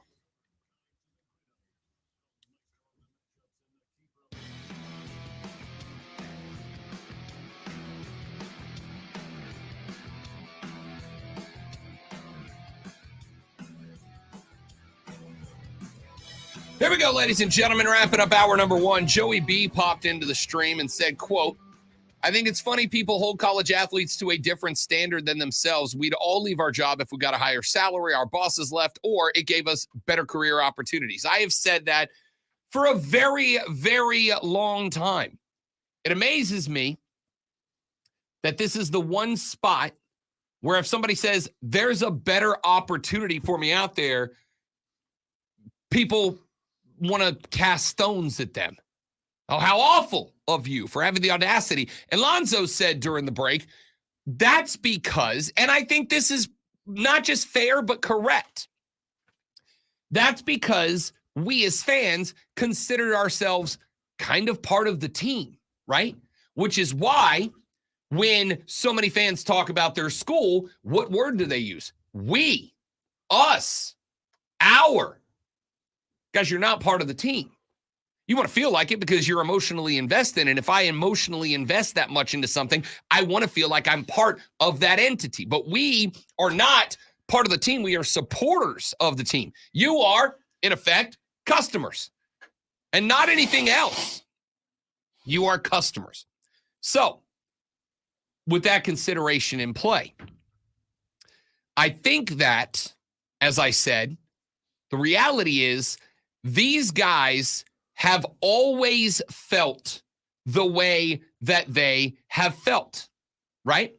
I promise you, a lot of guys who stuck it out at Bama before the portal was available probably got a week or a month or a year or a couple of years in, and they went, man, I don't want to be here. This isn't for me, but I can't leave. I'm locked in. Either I play here or I quit. I can't go anywhere else. And they played not out of passion or love for the school, but because it was the only place they could, right? These guys have always been on your team. You have always thought, there's a guy right there that's passionate. You know, he showed up as a 4-star guy, and we thought he was the next big thing, but then we recruited the next year that 5-star guy, and he's never going to play, but he's still out there. What a guy. What a guy. That guy didn't want to be there. He just didn't have a choice. Now they have a choice, right? If you bring me in and you promise me X and you underdeliver on that promise, I am out. If you got promised on a job site $100 an hour, and then you showed up and the boss cut you a check for $50 an hour, you are out. Because not because $50 an hour is bad. You are out because you didn't get what you were promised you were going to get. Those guys have always been there. Always been there. $50 an hour.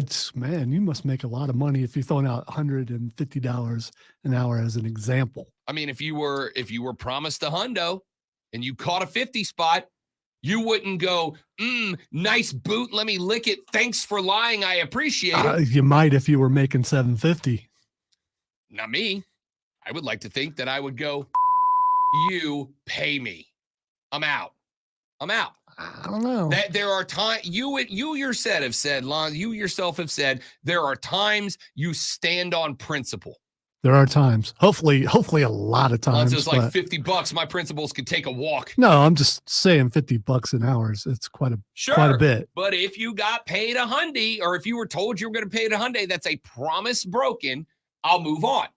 Don't spend your money till you get it. The point here is that these dudes have always been there. They have always been on your team. There have always been guys that showed up, maybe not a lot for some schools, maybe a ton for others. But there have always been guys who showed up, felt they weren't getting what they were promised, and would have loved to have left, but they did not have the opportunity to do so. Now they do. And that leads me to believe that these threads, like the one I read to you a minute ago, these threads, it's killing my interest in the sport. My man, there's just always been this little truth about football over here that you've looked away from. We all do it. We do it with our politicians, our sports teams, our religions. There's these little dark spots, these little black spots. And you turn a blind eye and you look in the other direction because there's all this good over here. And I'd rather focus on the good than the real bad. Those have always been there. It's just that now we've given the players the ability to clean those up. And you don't like to see the ugly truth about it. It's just like the NFL. I love the logo on the side of the helmet. I love what the team represents. Whether it's the school I went to or my dad went to or the city I'm from or whatever. Love what the school is. Love what the school represents. Love what the logo represents, not the guy sporting it. And you don't have to go anywhere. You know what we all love? Lonzo and his sports flash. I got King of Pain stuck in my head now. There's a little black spot on the sun today. In a game heard right here on the Fan upstate, the Furman basketball team defeated VMI 100-60. The Paladins shot 48.6% from three-point range and outscored VMI by 39 points from behind the arc. In response to FSU's lawsuit against the ACC for breach of contract, the ACC has responded with their own lawsuit against the Seminoles for breach of contract. The 55-page lawsuit accuses FSU of breaking confidentiality rules, challenges FSU's right to have school officials in conference leadership positions, and claims that FSU willingly participated in a grant of rights, disqualifying them from lawsuits challenging it. We are your home for the NFL playoffs. Tune in Saturday starting at 4:30 and Sunday at 2:30 as we edge closer to crowning this year's champion right here on the Fan Upstate.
Take the first step now. Call QC Connect.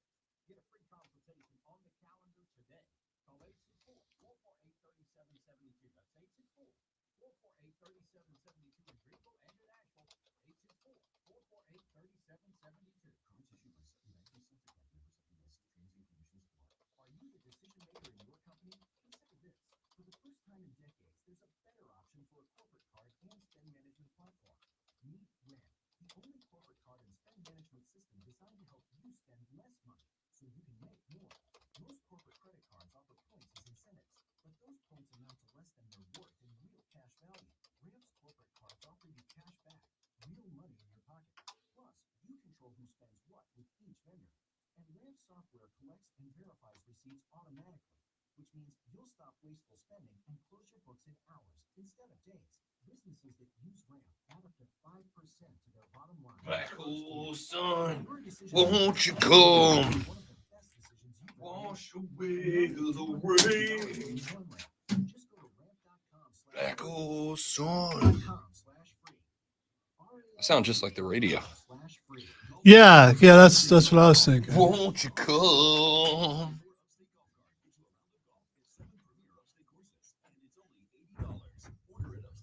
Are you like surrounded by autoplay, or is that just? I have now, Chris taught me, I've now muted the website that keeps doing that to me. So hopefully it won't happen again. Except for that, time like Except for last that one night. time it just happened. Over the window. Or is that a different website? Whoopsie. No Buc-ee's on 26. I thought there only one in South Carolina is in Florence. Yeah, but I thought you went through Florence or close to Florence to get to Charleston, don't you?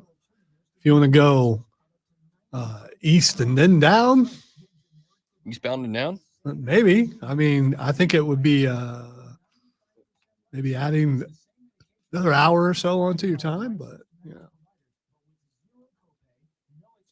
maybe you want to go down to the coast and just follow the beach all the way down to Charleston. I don't. That just sounds like out of the way. It is a 3-hour and 22-minute drive. Where's Donde está Florence? There's Columbia, so it's further down this way. Florence is heading towards Myrtle Beach. I had to go to Florence to call a Burns game last season.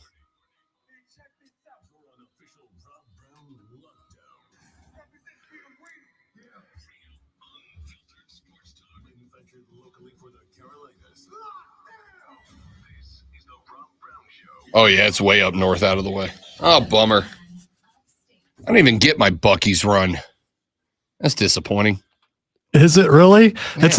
It's like an upscale yard sale. I mean, that's all it is. It's a yard sale in a really good neighborhood. I mean, and they got decent food.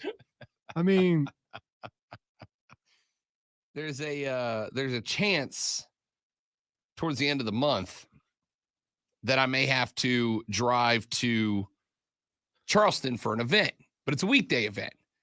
And so my options are either A, don't do it, which you guys know me. I don't pass on jobs. All right. I like to grind, baby. So my options are don't do it, which I hate.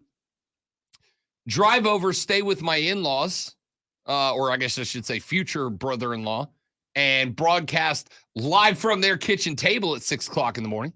which you're just volunteering them to do without Correct, asking. without even talking to them. Yeah, I mean, just knock on the door. Hey, good morning, and also I got to work at 6 a.m. So get ready for that. Which isn't going to go because they have a got a couch. I'm going to crash on it. It either would or would not work because they have a newborn, right? Or the third option would be to go do the event, get back home at like 3 a.m. in time to shower, change, and just come straight here and do the next show, which would, with the drive over there and back, require me to be up about 24 hours consecutively. I don't think showering's a requirement to work in this building. So, I mean, yeah, I've seen some of the people that work here. I mean, just come on in. You're not wrong. So we'll see. We'll see if I even have to. I should say get to. Ladies and gentlemen, welcome back. The Rob Brown Show is on your radio. Hour number 3. So this is like a really huge deal. Is underway. Spectacular to have you, Rob Brown and the great one, Lonzo, here on the show. Should you would like to join us, 844-326-3663. That is the renewal by Anderson of the Carolina phone lines, 864-448-3772. You can also, nope, that's not the number, 844-326-3663. That's the number. Are you sure? You're positive? Yeah, okay. I am now. Oh, all right. 844-326-3663. That's the number. You can also text us on the text line, 71307. Start your text with FAN, F-A-N, like this texter did. With different players every year, there's not as much connection to the team. Same thing happened with college basketball with the one and done rule. End quote. So I get it. You're not wrong. You're not wrong. I get it when you've got guys who are on your team for 2 or 3 or 4 years and you watch them grow, you watch them develop. It kind of starts becoming part of your team's identity. I understand that. You know how I look at it? I've used this example in the past, and Lonzo's pushed back, and I understand it. I do. As somebody who's literally somebody in this situation right now. Lonzo, when I moved here 4 years ago, one of the first things that I had to look for was a good barber. Man's got to have a good barber. And I found a guy. You've used it a lot lately. I have. To the disappointment of almost everyone. Yep. And I found a guy. All right? Found a guy. This dude was phenomenal. And his barber shop that he was currently working at, or I guess at the time currently working at, was like 7-8 minutes from the house.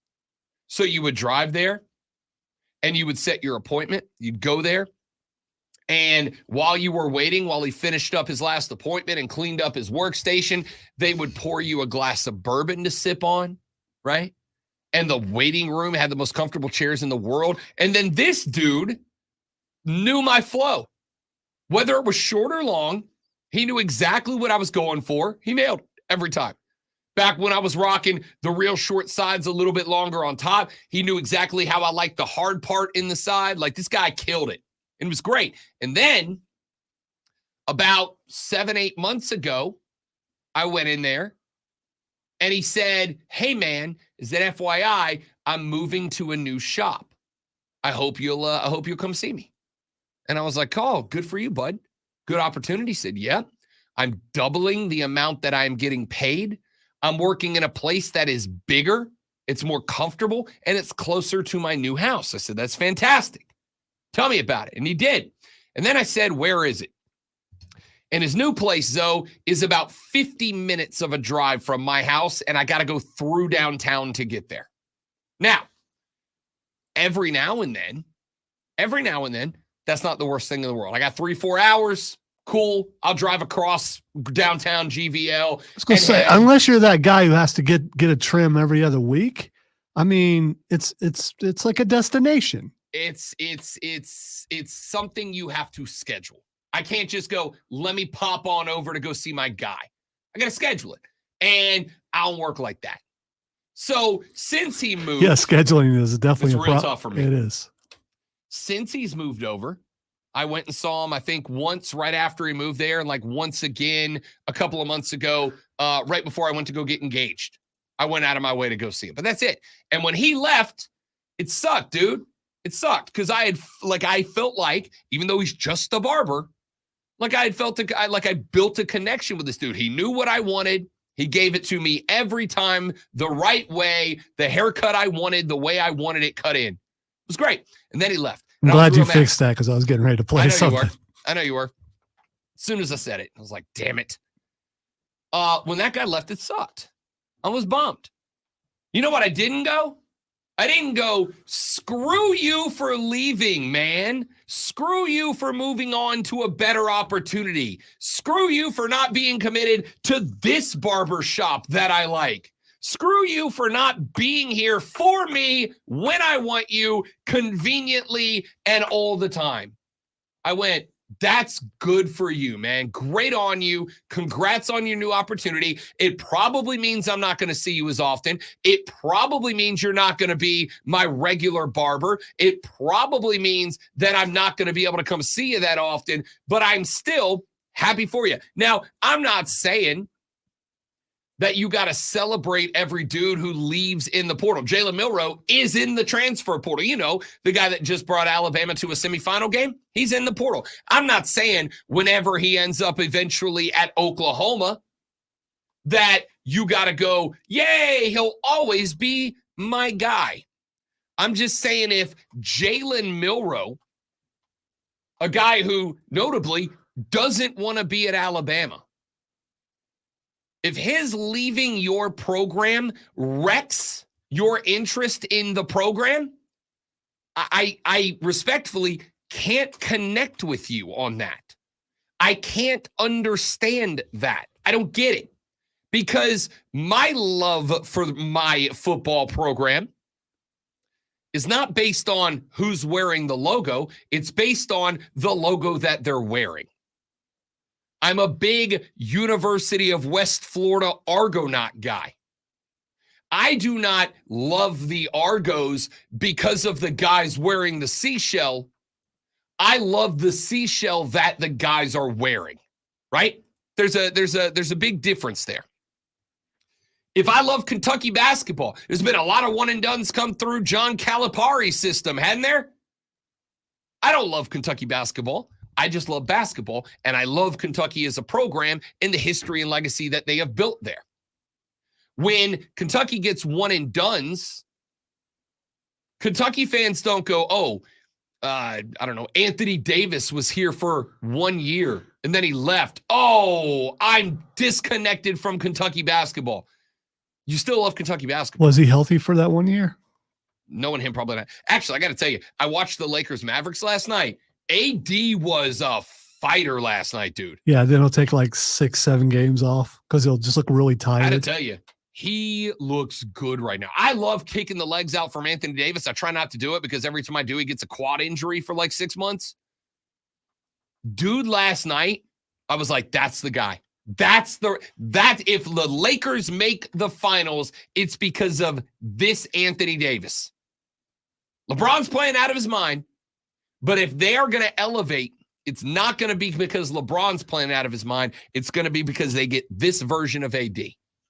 Anyway, point here is that going back to the segment we did to end the last hour, I get what you're saying. Yes, it is easier to connect to the program when you are watching guys for 3 or 4 years come through the program. I get it.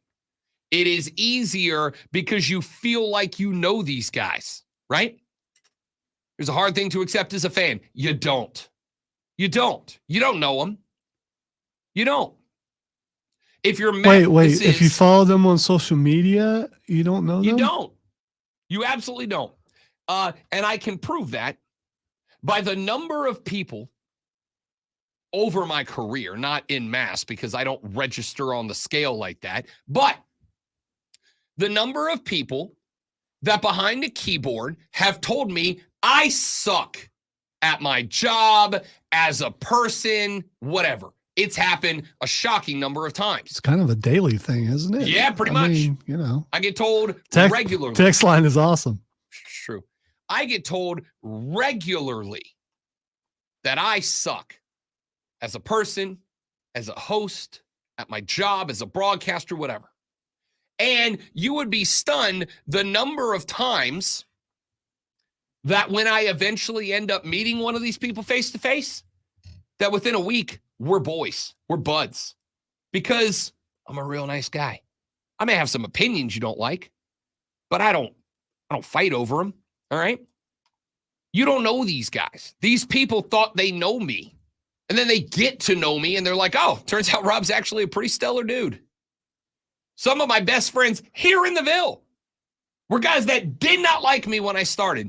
And then they got to know me away from the radio station. And now we're boys. Now we hang out. It happens. You don't know these guys. They are not your friends. They just play for the football team or the basketball team that you love. That's it.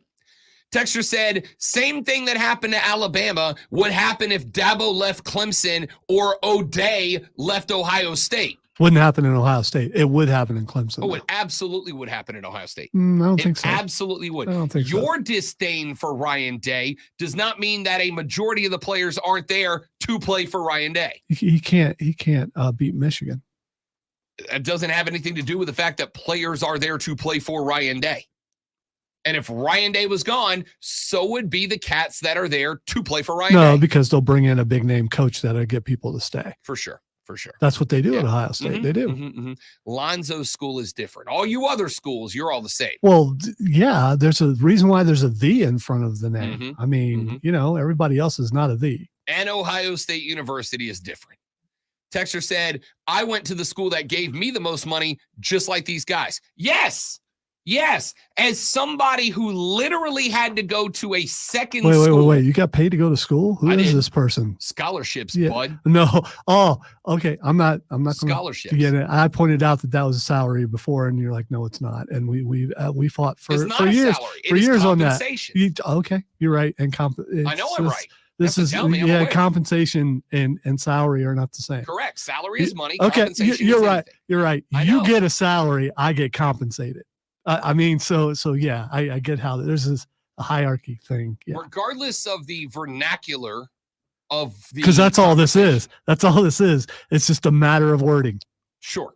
So regardless of the matter of working, I would be willing to bet. I don't know who this texter is. He said, I also went to the school that gave me the most money, just like these guys. And I would be willing to bet a couple of things. Number one, I would bet that, not saying for a fact, but I would be willing to bet that school is a school that you now love because of what they made you, how they made you, how they got you ready for the real world. And while it may have started with compensation via scholarship, you left that school and went, I'm a big whatever guy now. See, and there's another point there. The players today can't say that because they're not out of school long enough for that school to do that for them. Sure they are.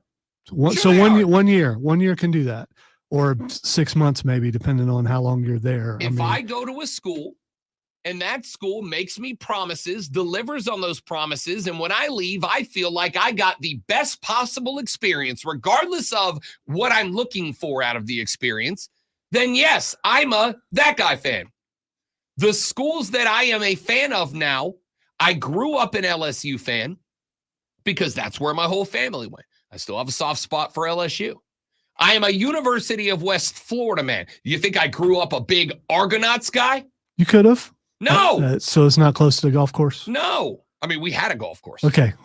Yeah, no surprise. Big UW guy now was not growing up. I became one because I went to the University of Florida. I went through their broadcasting journalism school. I got a degree. And once I did, it turned into this career. And I will always thank them. Therefore, go Argos till I die. Because they gave me an experience. But here's the other reality. Had I got there. You were there more than a year, right? Correct. More than 2 years. Correct. Right? More than 3 years. But I'm going to stop. Had I got there on a scholarship and got into the program and started my classes, and then 1 year in, the dean of the journalism school came to me and said, Rob, we know we gave you a scholarship. We want you here, but we got this kid that just graduated from whatever Polytechnic high school. And we think he's really got it. He's a 5-star broadcasting stud. So we're bringing him here. And unfortunately, he's going to take your position that you are going for on our school television news network. He's our guy now. We still want you here. You're still going to be here, but you're going to be the rotate in guy when we just need a body.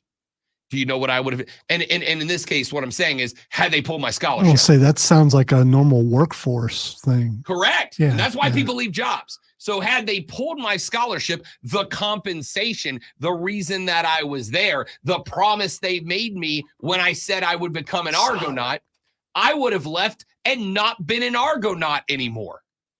Just like most of y'all. So, can 1 year shape? Yeah. If you make a deal with a kid, if you make a promise with a kid and you live up to your end, and after a year, that kid feels like he got the best experience he could have gotten out of the deal, and he feels that way for the length of his stay, whether it's 1, 2, 3, or 4 years, regardless of how long they're in the program, if they leave the program feeling like they got the best experience they can get, regardless of what their expectation of the experience is, then they're going to be a lifelong Buckeye or Elephant or Eagle Tiger or whatever. I feel like there's so much emotional investment in the players as opposed to into the team. And because you feel the way you feel about your school, you expect that anybody else connected to your school feels the way you feel about the school. For example, when it was time for a young Rob Brown, fresh and baby-faced, bowl-cutted as I may have been out of high school, to make his decision on where I wanted to go to school. It was a popular hairstyle at the time. It was, and it looked good. I embraced it with arms wide open. When I left high school and it was time to pick a school, my family from Louisiana all kind of expected Rob's going to LSU. I got accepted. Rob's coming to LSU. He's a commit, right? And then I found out the scholarships I had earned were in-state only. They did not apply to LSU. So I had an option. I could go to the school that I ultimately went to for $10,000 a year, or I could go to LSU, Lonzo, for about $92,000 a year for the exact same degree. Now, I'm a words guy. All my degrees had to do with wordsing good. Not a big math guy. But if you have the option to get the exact same product for $10,000 a year or $92,000 a year, that decision seemed real easy, even for a dumb high school kid like me. $10,000 a year that I can work while I'm in school and pay off as I go, or $92,000, which puts me in debt for about 2 decades. Real easy decision, right? So I hated disappointing all my family that wanted me to come to Baton Rouge, wanted to go to LSU, wanted to be the next in a long line of Tigers out of Red Stick, Louisiana.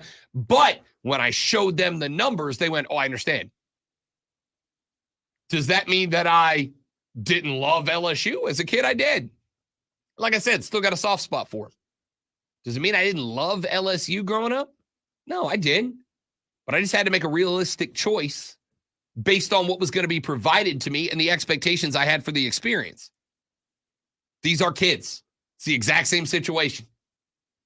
Some schools provide better compensation, which can be anything from I got a great position coach who sets me up for the league, or they've got the best amenities for me to have a great 4 years there, or they got the best locker room and it means a lot to me, or they got the GOAT head coach, whatever. But you can't scratch that. You can do whatever the hell you want, because I know that's the next thing Zoe was going to say. You should not expect that anybody feels the same way about anything that you do. You feel how you feel about anything, and it is your right to do it, and I will always support that. What you cannot do is expect, or in many people's cases, demand that other people feel the same way about the thing that you feel. You are the only one I know who has the stance that you have on this whole thing. I doubt it. No, I think I'm just the only one that's vocal about it. I am the only. You are the only one I know. So you think? I think there are stands full of people at a Clemson game or at a Carolina game who hate everything that you are saying right now and have been saying about this. Cool. Doesn't make me wrong. I think it's a lonely island where you are. I'm just fine. Okay. The island of relevancy is filled you think with so? the one. Then let me phrase it a different way. If you expect, you're a contrarian, Rob. No, I'm not. That's what you are. No, you're a contrarian. If you go through life expecting other people to feel about a thing the way that you feel about the thing, you're going to be disappointed and agitated a lot of your life. And I don't care what it's about. Your politics, your sports, your religion, whatever. If you expect other people to feel and act about that thing the way that you feel and act about that thing, you're going to have a miserable experience about that thing. These kids are not coming to your school because, boy, howdy, I just love the Tigers. They're coming to your school because the Tigers can provide the most compensation for them, the best experience for them.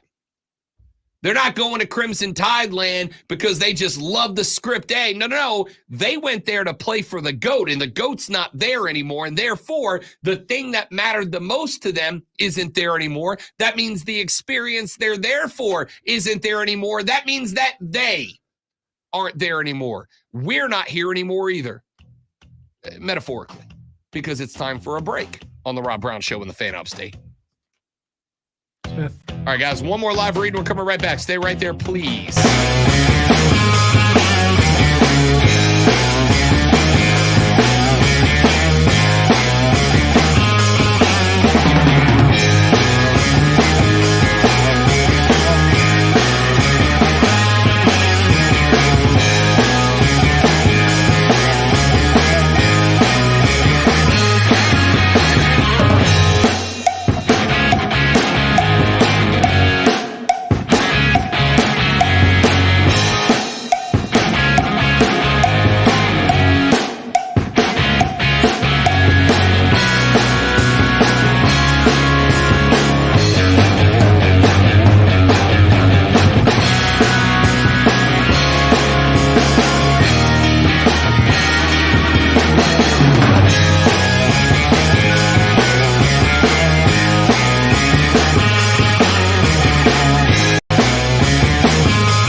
right, dudes and dudettes, thanks for hanging out with us.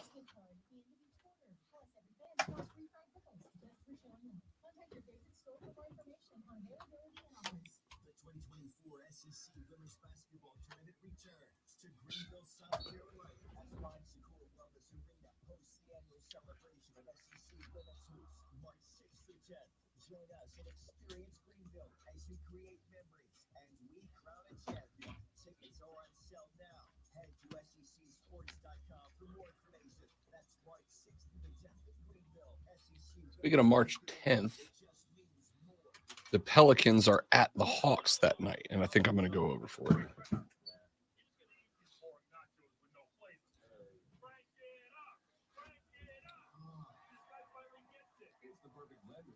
Now that is a late night.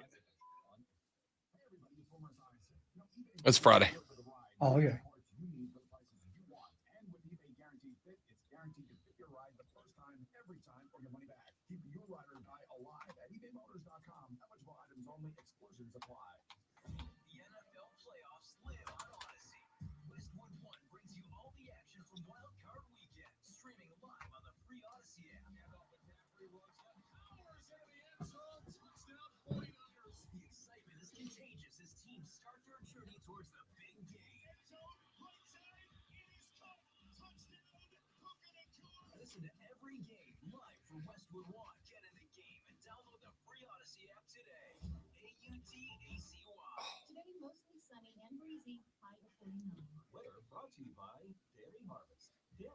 Do-do-do. Do-do-do-do. Do-do-do. Do-do-do-do-do. Sponsored by Progressive Insurance. Progressive Commercial Insurance can protect your small business with over 30 coverage options, an easy-to-use mobile app, personalized discounts, and more. Get a quote in as little as 6 minutes at progressivecommercial.com. Discounts and coverage selections not available in all states or situations. Coming up on a Thursday episode of Offsides with Mark Ryan and Diesel. Joe says March 10th is a Sunday. Maybe it's not the 10th then. In the making. Our friend JJ Hardy from Panthers Culture will join us on the very latest on Carolina's coaching search. Do-do-do. Do-do-do. Yeah, it is a Sunday. Oh, it's at 6 o'clock, though. That ends it at 9. Be back by midnight. I'll be all right.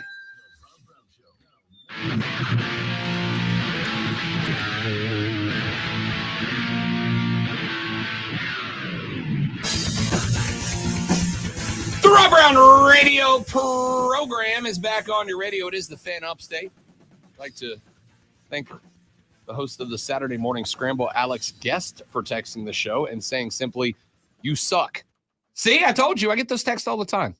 All the time. Even from my own friends and coworkers. You're not disputing what he said? I mean, No. Okay. No. All right. I don't dispute it at all. It is what it is, man. It is what it is. All right. I got a few more things I wanted to get into. We can keep that discussion going if you want to.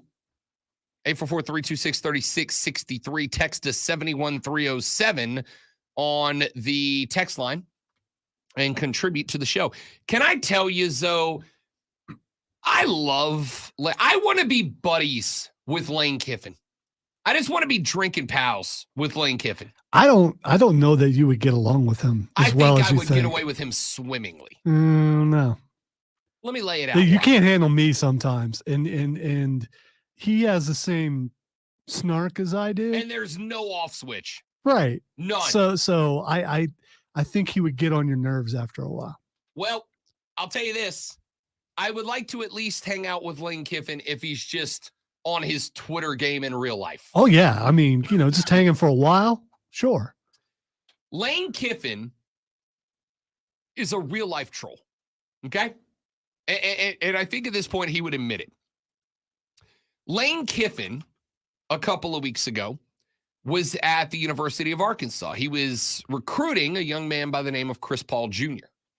And while he was there, by the way, a guy that Arkansas very much wanted. While he was there, he was on Arkansas's campus. And he just started posting pictures of Arkansas's campus. Within 24 hours, one of their highly touted commits, was an Ole Miss running Rebel. Remember how Juice Wells, that would be Columbia's Juice Wells? I think you pointed accurately, by the way. I do believe sure that's the South, yeah. Relatively sure it's I'm that pretty way. sure it is.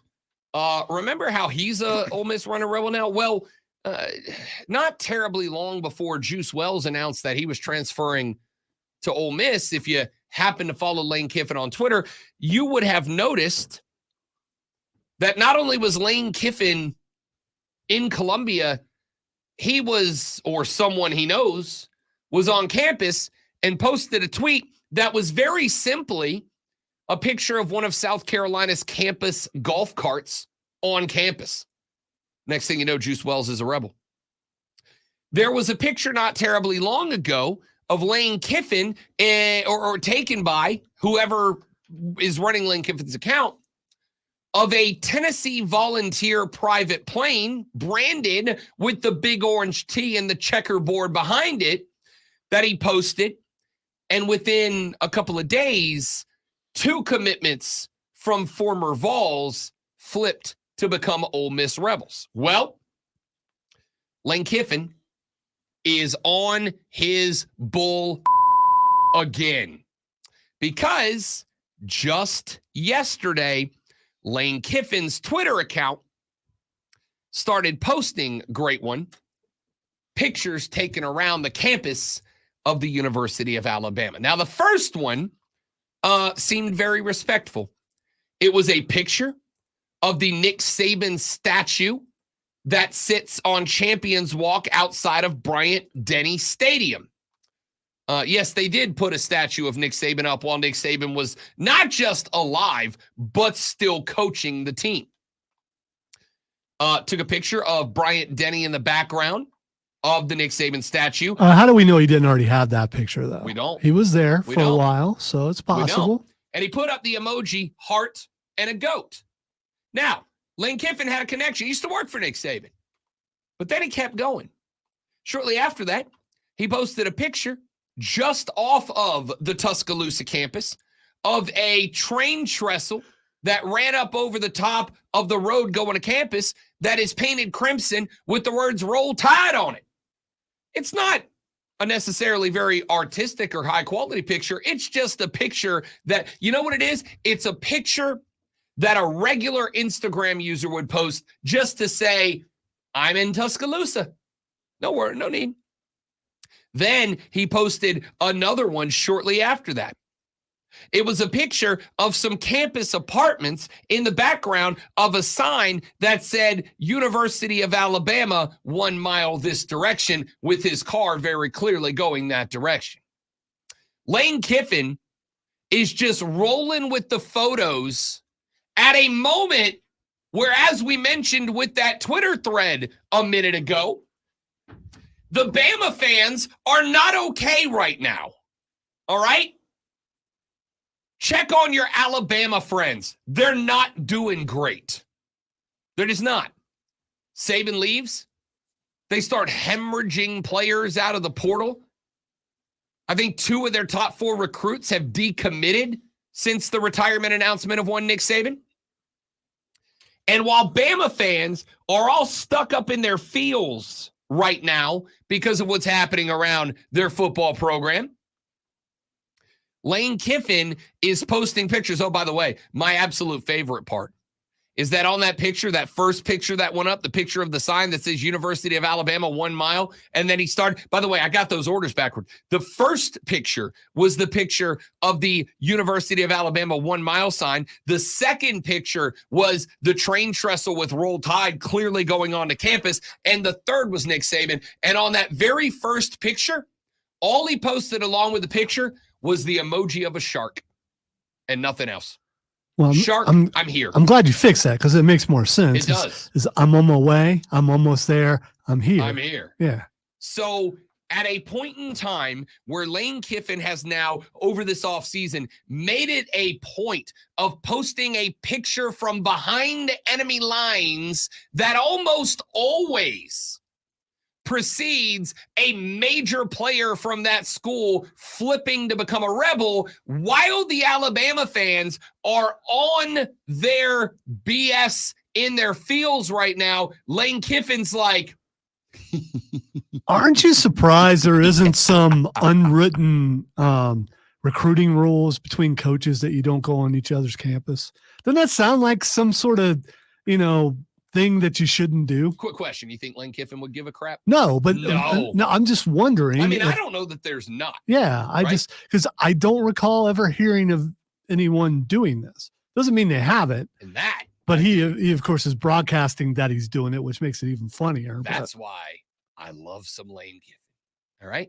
Because sports, to me, sports are supposed to be fun. You're allowed to get frustrated with them every now and then. But overall, sports are supposed to be fun. And this is a cat who started a trend. He recognized something. He said, hey, this is really funny to everyone except the people that I'm doing it to. This is really funny to me. My man has showed up this offseason. The offseason's only been here for like a month.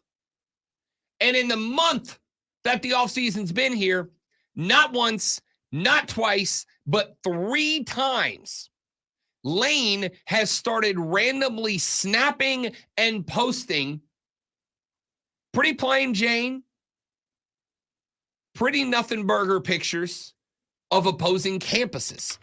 And then every time he does it, a major player from that university ends up becoming an Ole Miss running rebel. That's incredible.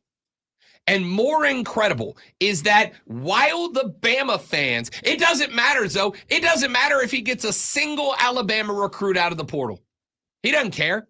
It doesn't matter if he gets 0 players from Tuscaloosa. All that matters is that Bama fans know that Lane is sniffing around their campus at a point in time where they are bleeding talent. Lane is there to pick up the scraps. And even if he gets 0 players, he knows that there is an entire fan base that right now is following Lane like, who's he about to take? What's he doing to us? They are dying right now. If you're a coach, though, don't you have your social media people be on the alert that if he posts something, so you can have campus police ready there to meet him when he makes it to campus? Hello, this is campus security. Hey, yeah, this is head football coach Ryan Day. If you happen to check the visitor logs to campus today, if you see the name Joey Freshwater pop up, could you tackle that guy, arrest him, and throw him in the jail for, 225 more days? Could you trump up some charges on Joey Freshwater and make sure he's in jail for the next 300 days until football season starts, please and thank you? You got it, coach. Have a good one, coach. I love that while Alabama fans are writhing in pain because not only did they lose the GOAT, but a solid chunk of their best players are all distributing themselves elsewhere because they came to play for Nick, not to play for the A, to play for Nick. While all those guys are leaving, Lane Kiffin is posting pictures from around the internet and then sharking guys out of those programs. And while Alabama fans are down, Lane is dancing on top of them. This is incredible. IT Gamecock just popped into the stream and said, Kiffin sounds like a marketing genius. Oh, for sure. The entire state of Alabama is only talking about Lane Kiffin right now. Will this be a trend or will he be alone in this? Well, I would say with the rise of Dion and what did they, I think it was, who was it? Was it CNBC? Somebody did a deep dive analysis of the marketing value of Deion Sanders becoming the coach of Colorado. And Lonzo, it worked out to like they got $1.8 billion worth of free exposure just by bringing Deion in. Getting visibility is the name of the game. And at this point, I don't care what game you're in. Getting visibility is for us, it's like the most important thing, right? 1.8 bill from Dion. Lane Kiffin has every college football-based radio show host in America talking about him and Ole Miss right now. Yeah, I'd say he's doing all right. Coming back, wrapping up hour number 2 and hour number 3. We will open with Fight Club. Then we got Rashad Beard on the way out the door to talk Panther football. The Rob Brown Show rolls on. It is the Fan Upstate. I was wondering, DB, if you were talking about Baja Blast. So glad you corrected The it. Baja fans. I learned the other day that you, Zoe, can make homemade Baja Blast. It is Sprite and Blue Powerade. Okay. That's it. It's like 2 parts Sprite to 1 part Blue Powerade is Baja Blast. I feel cheated somehow. I don't know why. Sounds like it should be more complicated than that.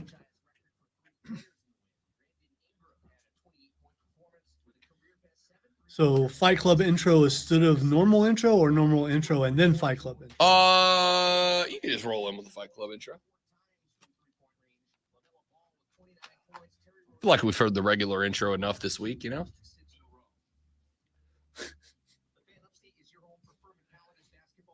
I'm surprised Rob didn't say that, James.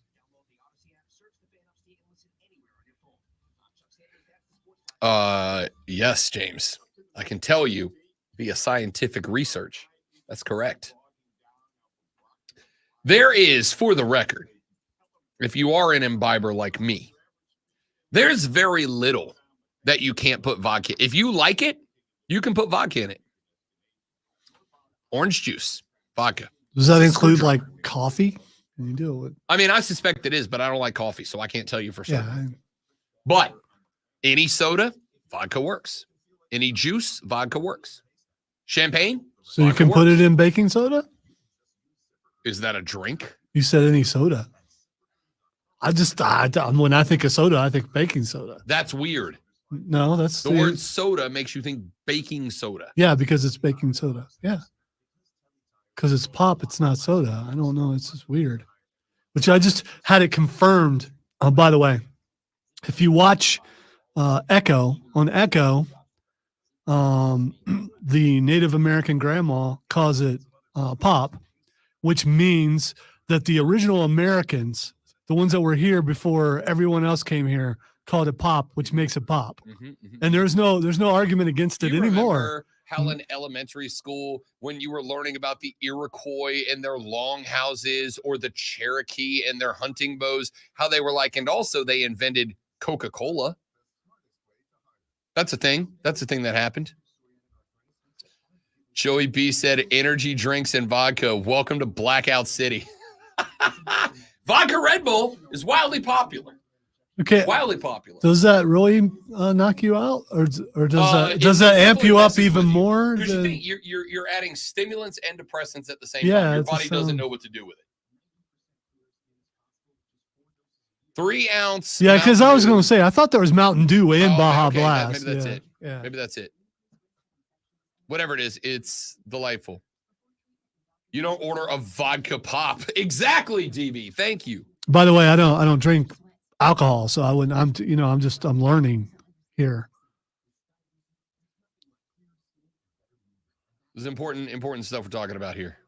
Steven, welcome in. You came in at a wonderful time, buddy. So you can't What's have your a favorite thing to mix with vodka. You can't have a pop of vodka. If you went in and said, "I want a pop of vodka," what would you get? You say, "Pop." You probably just get a shot of vodka. They'll be like, "Oh, pop of vodka." There you go. Okay.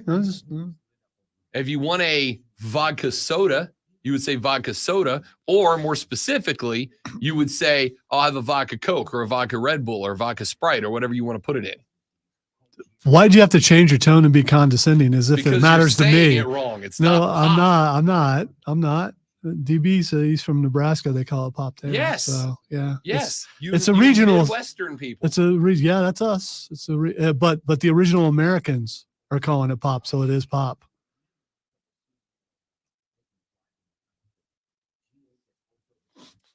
I did watch episode 1. Okay. The first big fight scene was unexpected and awesome. I liked it a lot. For what I really believe about the entire series, tune in Saturday night from 7 to 9 p.m. for the Upstate Pulse.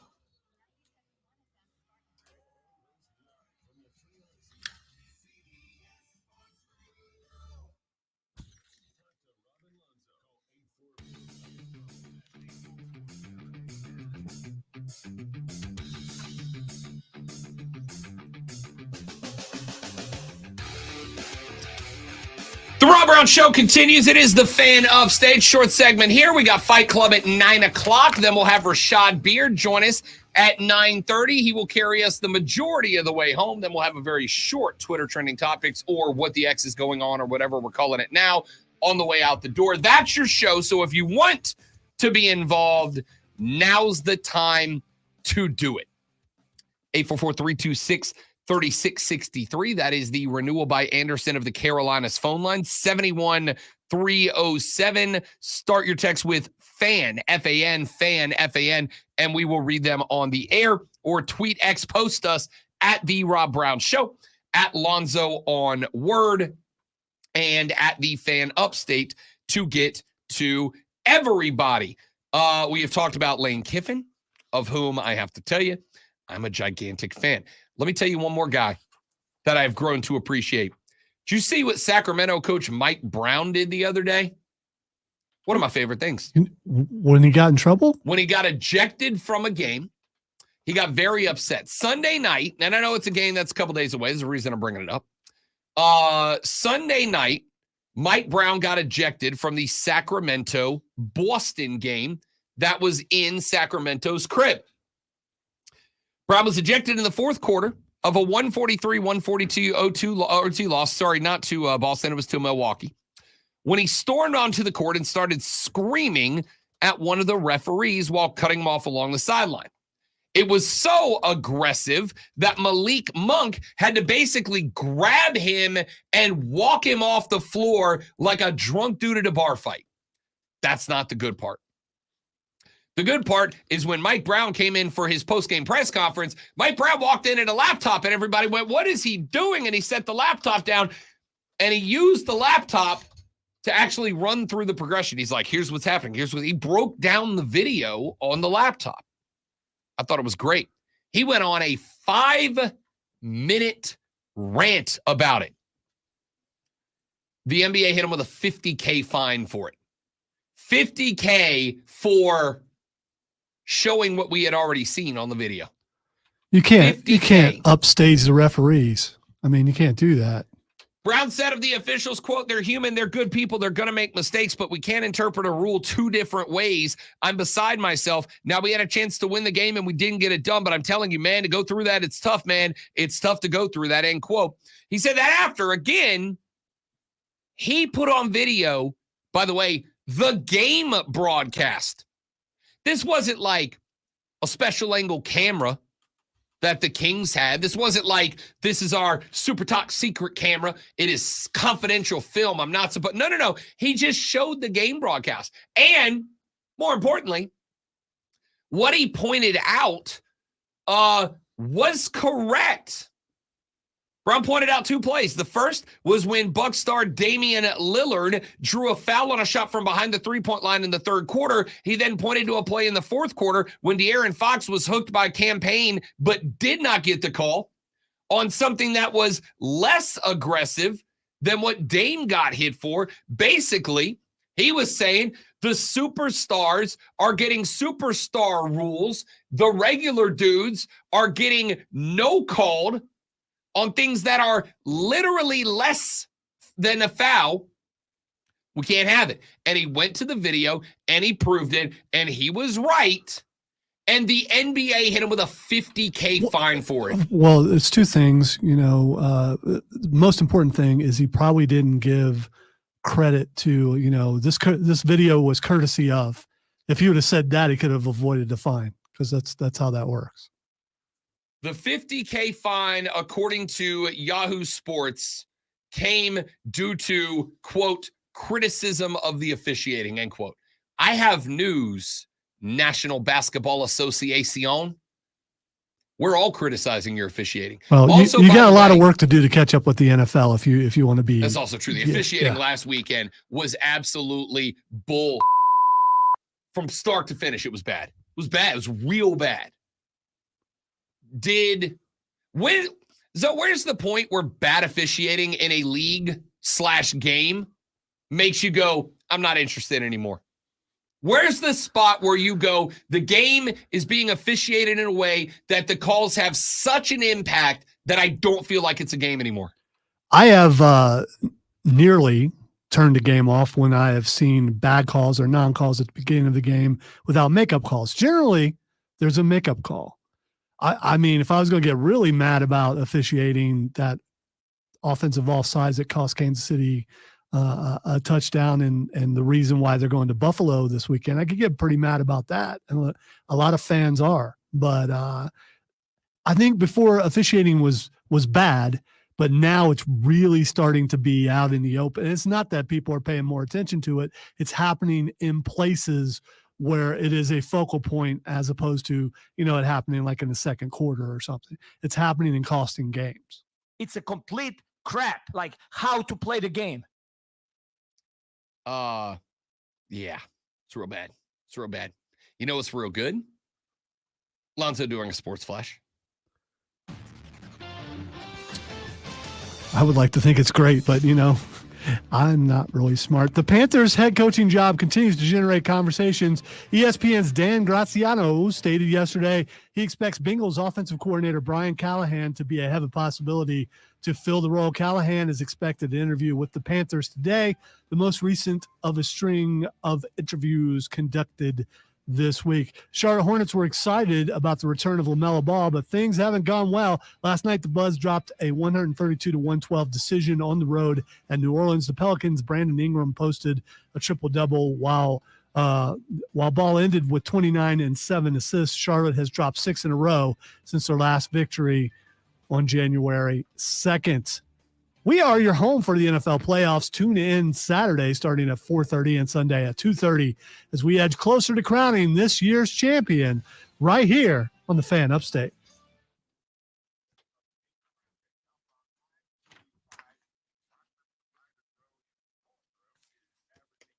It was very disrespectful, James. That's all I got to say. What did he do? Is the last traffic report on the phone?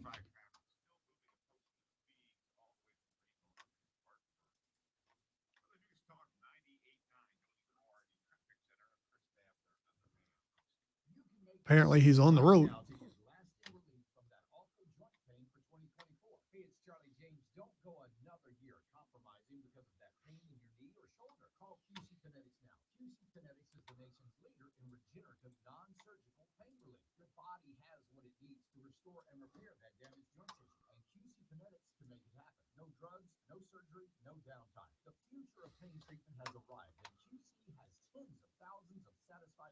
All over America. People with back pain, hip pain, anything associated with arthritis or injury. This is not a Band-Aid. This is a revolutionary treatment that can get you moving again, get your life back. And listen, it's non-surgical. If this year is the year you decide to fight back against that pain, take the first step now. Call QC Kinetics. Get a free consultation on the calendar today. Call 864-448-3772. That's 864-448-3772 in Greenville and in Asheville. 864-448-3772. We're going abroad for the first time in years. To Spain. But we don't speak Spanish. So we started using Babbel. And started learning Spanish fast. With Babbel, you can start having... You ever think because of the prevalence of internet scams that like 1 out of every 100 scam offers you get is real and you pass on it? Yeah, but so do most people who get scammed. For Yeah, but I think this one might. This sounds legit. Let's just try this one. I got a Instagram post that said, we're looking for beta testers for this new meat smoker that we just built. And because I posted something about steak on my Instagram a while back, we want you to be one of our beta testers for this new grill, for this new meat smoker. And I'm like, man, I hope that I wish this. And then was you real. start thinking, well, I am on the radio and maybe they know that. Yeah. And so this is a So, possibility. man, if and- this is real, it would be so awesome. So you're saying you responded to them? No, I didn't, but I really want to. I had one not too long We got ago. filters and things to fix that. I mean, we should be all right. I had one not too long ago that was a line of golf wear, right? And it was like, we're looking for on course testers. We want to send you some gear, have you play a few rounds in it. We'll pay for the rounds. You wear it, and then you just make some Instagram posts saying you like this stuff, and we'll promote it. And I was like, all right, well, I mean, I can get with that. And they had a bunch of Instagram testimonials from people that had worn their stuff. And I'm like, great. So I wrote them back, and I'm like, yo, let's just see what happens, right? And I wrote them back, and I got in a conversation. The guy's like, yeah, we'd like to send you, I think 3 polos, 3 pairs of pants, a pair of sunglasses, a golf glove. Like, all right, sounds great. He's like, you get to keep it all afterwards. I'm like, cool.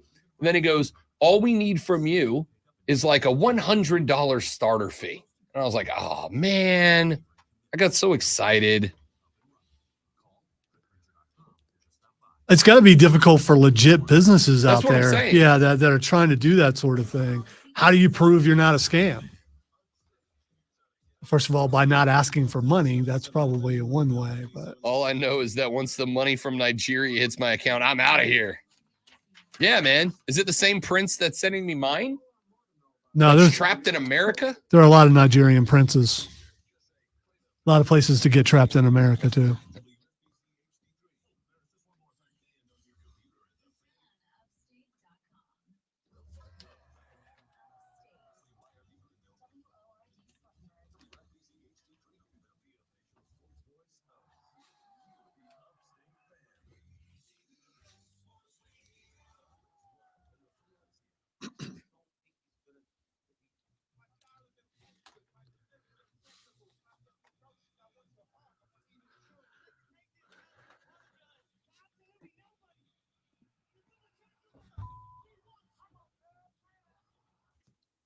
Welcome into the Fight Club. It is a Rob Brown show. And you know what the Fight Club does? We go where we want to go. We want to go in the first segment of the 9 o'clock hour. I'm a bad man. And if you got a problem with that, we will sidestep you like Samoa Joe and just laugh as you go flying by. Best move in wrestling. That's just what we Best do. move in wrestling. That's what we do.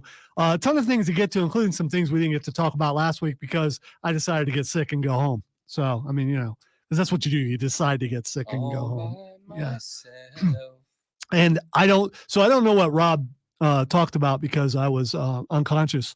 So let's start with this. I carried this over from last week. Former UFC heavyweight champion turned professional boxer Francis Ngannou plans to fight Anthony Joshua in March and Tyson Fury in October. Will Rob now acknowledge, and I think he kind of leaned this way earlier, that Francis Ngannou is a boxer? I talked about this last Thursday when I was all by myself for Fight Club. And I said, yes, and I'll tell you why. Because Francis Ngannou got into a boxing match with Tyson Fury and knocked him down, right? A lot of the other boxing, if you watch a lot of these MMA guys turn boxers, there's not a lot of knockdowns. And I suspect a lot of the reason why would be because of the fact that the boxers, this was a rumor with Floyd Mayweather, they sign an agreement that's like, dude, I'm not going to put you on your ass. Well, if that's the case, it's not a boxing match, right? Francis Ngannou got into that ring, and not only did he put Tyson Fury down, Lonzo, but he boxed. It was an art. Like, he knew, like, you could see in the footwork, you could see in the approach, he was working jabs until he could get that power right in. He actually boxed. I will pay to watch both of these fights unless Ngannou gets knocked out in the first one. Okay, so is he an MMA guy now, or is he a boxer?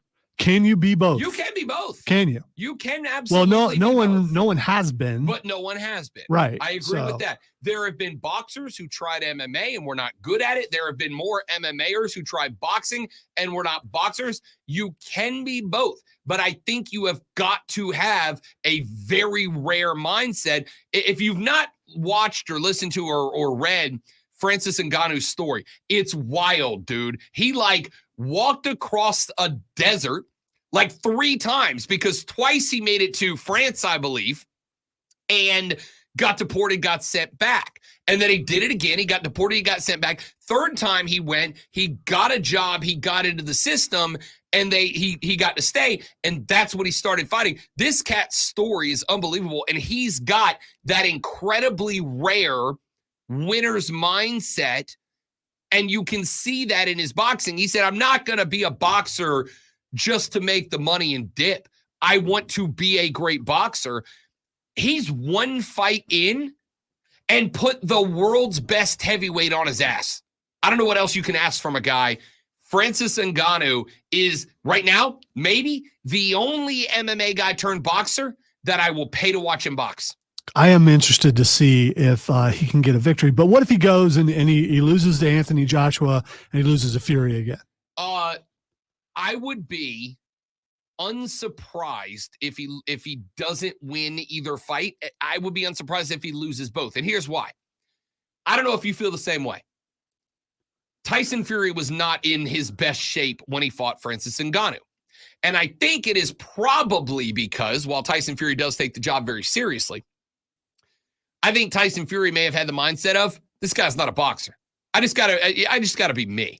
I don't think Tyson Fury was anywhere near his best shape. That dude was winded in the 3rd round, which is rare for Tyson Fury. I think Tyson Fury came into that fight in money-making shape. I just need to show up. I'm going to win this fight. I'm comfortable. He's not a boxer. And then Francis Ngannou came in and put him on his backside.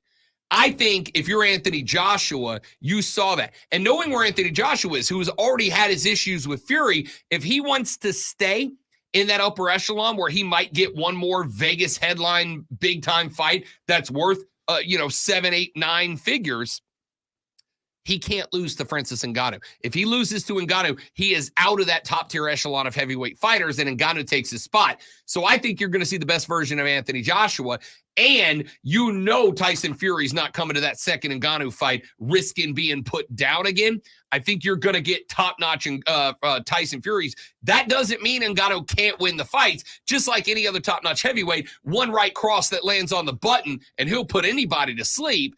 He's going to get the best version of those two guys, but he's good enough and he's strong enough that these fights are compelling, even if he loses both. We'll see if it makes it to the 3rd fight. I hope it does, because I think Tyson Fury will come in taking it serious this time, but at the same time, Ngannou will come in and maybe if he didn't have all the confidence when he went into that first fight, he'll come in going, hey, I knocked him down. Yeah. I can take him out. There's a lot of us that think that Francis Ngannou won that first fight against Tyson Fury. That the scorecards, because and it was a split decision, by the way, that the scorecards went Fury's way because you're boxing people and you want to pump up the boxer, right? An MMA guy's always going to have, if the fight's pure, is always going to have a disadvantage because the boxing guys want to pump up the boxer. A lot of us think he won that fight. Think about it this way. If you're a promoter, if you're boxing, and now that most of the boxing community feels like Francis Ngannou earned his stripes, right? If Ngannou Fury ends in a split, at the least, a split decision Francis Ngannou win, what do we get? We get a 3rd fight. We get a rubber match. We get a who's the actual best. And if it's a split set of split decisions, that fight's going Mandalay Bay, Vegas pay-per-view, celebrities coming to the fight. That fight becomes probably the biggest moneymaker that boxing has had since Floyd Mayweather fighting, I don't want to say Conor, but Conor. Yeah, because that was a pretty big payday for both of them. All right, there was big controversy in WWE. It was more AEW because Tony Khan kind of made fun of the fact that Jinder Mahal was getting a shot at the title with Seth Rollins. At the same time, they put Hook versus Samoa Joe. And I've seen both matches. which is the more legitimate on paper? Which is the more legitimate match? The ex-champion Jinder Mahal going up against Seth Rollins for a belt that's only been around a year, but still, or Hook, the young upstart, going up against the newly crowned champ for AEW. So I think the answer to this is going to depend on whether or not you're an AEW apologist, right? I am unabashedly an AEW apologist. And I say Hook makes sense. Guy has not lost the singles match since he showed up. Not only has he not lost the singles match, I don't think he's lost the tag match. I don't think he's lost at all since he showed up. And on top of that, dude's hot within that company right now, right? He's hot within the company. I'm not saying he put the belt on him, obviously not, but I think that is a justifiable match. Here's the thing. What Tony said isn't wrong. It's just petty and it's a bad look, right? As the Big Lebowski said, you're not wrong. You're just and that was kind of the spot, right? Like Hook in kayfabe makes sense as a guy you would give a match, because who else are you putting up against Joe right now with Adam Cole and MJF both on the shelf? Hook makes sense as a well, there are some guys. We're going to talk about that in a second. I don't disagree, but as a one-off, let's give Joe a debut as champ fight. That's a pretty good one to pick. When it comes to Jinder, yes, he's a former champ. Name me the last match Jinder Mahal won.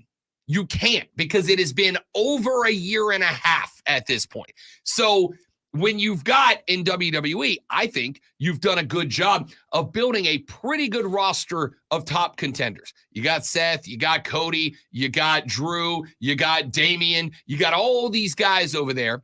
So why is Jinder Mahal trotting out and going, I want my belt back? Oh, okay, you get one. If we are talking in kayfabe, Hook makes more sense than Jinder, but if you're Tony, by pointing it out, you don't come across as, look, we're giving you a better story. It comes across as kind of petty. I think you just promote the hell out of, hey, we're sending out a guy that hasn't lost the singles match, hasn't lost the tag match, hasn't lost the trios match, hasn't lost, is white hot, and we're giving him to the most hyped champion we have had since MJF. Watch our show. As opposed to making it about, you know what it is? It's when the couple breaks up and the guy goes out and he says, I'm doing real good. Yeah. And that guy she's dating, he's a loser. And she was this and she was that. And eventually, if you're at the table, you're like, dude, shut up about your ex. All right. Before we talk about the actual matches, I just want to say that I think Jinder was out there as a joke, as we all think, so they could bring The Rock out. And then Tony started saying stuff. And I think Triple H just went with it. I think he's like, okay. We'll just have fun with this. I'm not so sure that he continued with that storyline if Tony Khan hadn't said something. I think Triple H is just messing with them. But as far as the actual matches, I would say the Jinder Mahal match versus Seth Rollins was a better match, except for the fact that Seth got hurt, which we'll talk about in a second. But I think you threw Hook to Joe way too early, and I think it hurts him. Because, as you pointed out, he has been undefeated. He's only come out in spots. You could tell he's being protected to a degree because he is slight to build. Even though he has a really good ability, I don't think he's fast enough to compete with the guys his size, because he comes in it with the mentality that his dad has. Like he's a bigger guy and he's not. So the moves that he does are big guy moves. So when he goes against a big guy, it looks all right. But going against a fast guy, he looks kind of the way that Dom Mysterio looked for a long time, but he's gotten better at. I think it was a disservice to Hook last night because Joe destroyed him. And yeah, Hook got his licks in, but Joe destroyed him, and he's filler. Hook is your filler to get to Swerve, to get to Hangman, to get to the other guys who are vying for the championship. And I feel bad for Hook because I think they could have used somebody else instead of him. I'm going to disagree. You did a couple of things. Number one, if you send out a jobber for Joe's first match as champion, what's the point, right? Number two, you have had Joe for the 6 months that's been leading up to this saying, I am here to put this belt on the mark. I am not here to fight a bunch of nobodies. I'm here to be challenged with the best. So you trot out a guy who has not lost. I haven't watched the match yet. All right. So I don't know. All right. This is akin in a way to what they did to LA Knight. I think you lose a little bit of your luster by getting this match already. I think he should have went for some lesser titles before he went up. I mean, he's been carrying around titles for a Yeah, year but and a half. that's a made up title. So all titles are made up titles. You know what I mean. So here's the thought that I would have. There is a mindset, and we've talked about this before, and I know it kind of grates on you. It grates on a lot of people. There is a mindset that is cultivated by having had Vincent Kennedy McMahon inside of the WWE for as long as he was. That if you lose, you got jobbed. If you lose, you got buried. If you lose, guys, if we are, as we should be, pretending that wrestling is real, people lose fights all the time. Great boxers have lost fights. Great MMAers have lost fights. It's a fight. Sometimes you're going to take the bad shot and you're going to have an L. It does not mean that you're that. So I think if you're watching what Hook has done in his career so far, and I got to tell you, it took a long time for Hook to win me over. I was not blown away as a lot of people were when he first started. I was like, this is a Nepo baby. This is Taz's kid. It's the only reason he's here. And he's done a lot to win me over. Okay, what guy near the top is not to a degree? Not unfair. But a lot of those guys like Cody, spent a lot of time being Stardust before he got made into an actual star. So when Hook showed up, because Hook didn't show up and do what a lot of guys do and eat some L's in the learning curve. He showed up and he was the man from the day he got there. So to see him go out there and put up, again, I haven't watched the match. By the way, Joe is reacting on the stream, and Joe is more of an Uber AEW fan than you are, which I didn't know was possible, but it is possible. I think Joe and I are on the same page. No, I think he's more of a fan than you are. All right, whatever. The point he's better than you, Rob. And he knows it. The point here is that you took a dude who has been dominant. You had him do some impressive stuff against your champ. It does two things. Number one, it shows that your champ can take the shot of the toughest dude in this game and still be champ. And it shows that Hook can go toe for toe with the toughest dude in the game. You're gonna at some point see Hook turn this into a story of I'm good, but I'm not great, and I need to get better. But here's the thing. I agree with you, and I think what they do with him next matters. Whatever his next match is. But after the match, they brought out all the other contenders, and and helping Hook up and all this kind of stuff. Like, good job, kid. Here are the real people to compete. I think if you end the match with just that, the end of the match, that's fine. But then out comes Hangman, out in the crowd is Swerve. I think you make it look like this was just a step to get to here that didn't matter by doing that. No, I disagree. You knock down a contender. Once a contender gets knocked down, everybody in line takes a step forward. That's what you had. I don't have an issue with it. I also think it's a great way to continue the Swerve Hangman fight, right? Like, those two guys now are feuding for a number one contender spot. I think that's great. I think it makes them both look good. And it gives you the opportunity to have Hook viewed as a future contender, a future competitor, and build some rivalries around him that allow him to shine. Whereas Joe just took the best that one of the toughest dude in the games had and is still the champ. And now he's got the rest coming after him.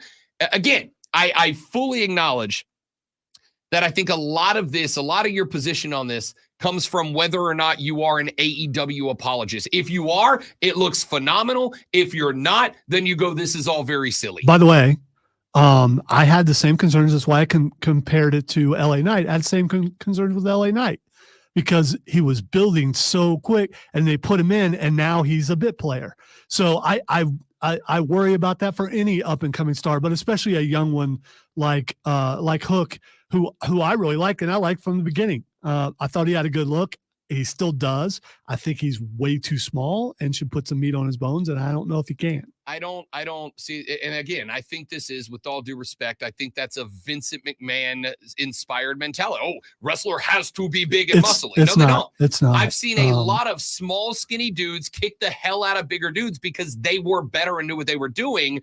The guy's got to be big. No, he doesn't. He's got to know what he's doing. Just because I disagree with you doesn't mean that I think the way that you're projecting. I'm not, okay, then I'll say the royal you.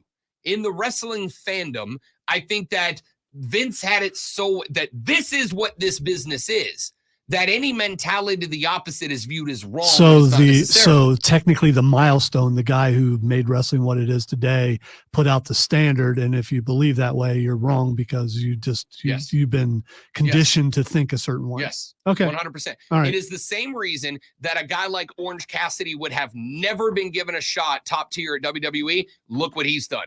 Hook would not be. Name me the last small technique-driven wrestler since Rey Mysterio at WWE that was not just handed the title to carry for a minute, but like was treated as a marquee star. Well, I would say Jericho. Jericho is fairly small. Years ago? Yeah, well, you asked me to name one. Daniel Bryan. I mean, Shawn Michaels, not that big. Right, I can name a bunch. You're giving me guys from the late 90s with one exception, which is Daniel Bryan. And let's call it what it is. Daniel Bryan was never supposed to be the guy, but he got so over with the crowd that they had to give it to him. Seth Rollins is not that big. I agree. And Seth came after Vince McMahon. All right, so I'm starting. You're literally making a point. No, he didn't. Yes, he did. He did not come after Vince McMahon. I'm sorry. Who was in charge when Seth got his belt? Triple H. And then when Vince got back into the game, what happened to Seth? He wasn't that guy. I think you're wrong. But I'm not going to get angry about it like you are. All right. Let's talk about something we can agree on, because we can't go to our go-to when we're fighting and talk about wrestling because we're fighting about wrestling. R-Truth handed out a bunch of stacks of money Monday, including some that he spilt on the ground and picked up and didn't give any to JD. And by the way, those shirts JD's name was not on the t-shirt. And by the way, those shirts are selling like crazy. I kind of want one. So he is outselling CM Punk. He's outselling everybody with those shirts. I kind of want one too. The only reason why I won't get one is because Rhea's name's on it, and she's not that good. You watch your damn tone. She's not that good. You can curse at me. You can curse at me. They had to take the belt off of her the first time because she wasn't ready. She couldn't carry it. The only reason why she can carry it now is because she's in the faction, and she's annoying in that faction. It's yeah. Dude. Yeah. Of all the wrongs you've wronged this week, this might be the wrongest. If I had to choose between her and Becky Lynch, I'd choose Becky Lynch.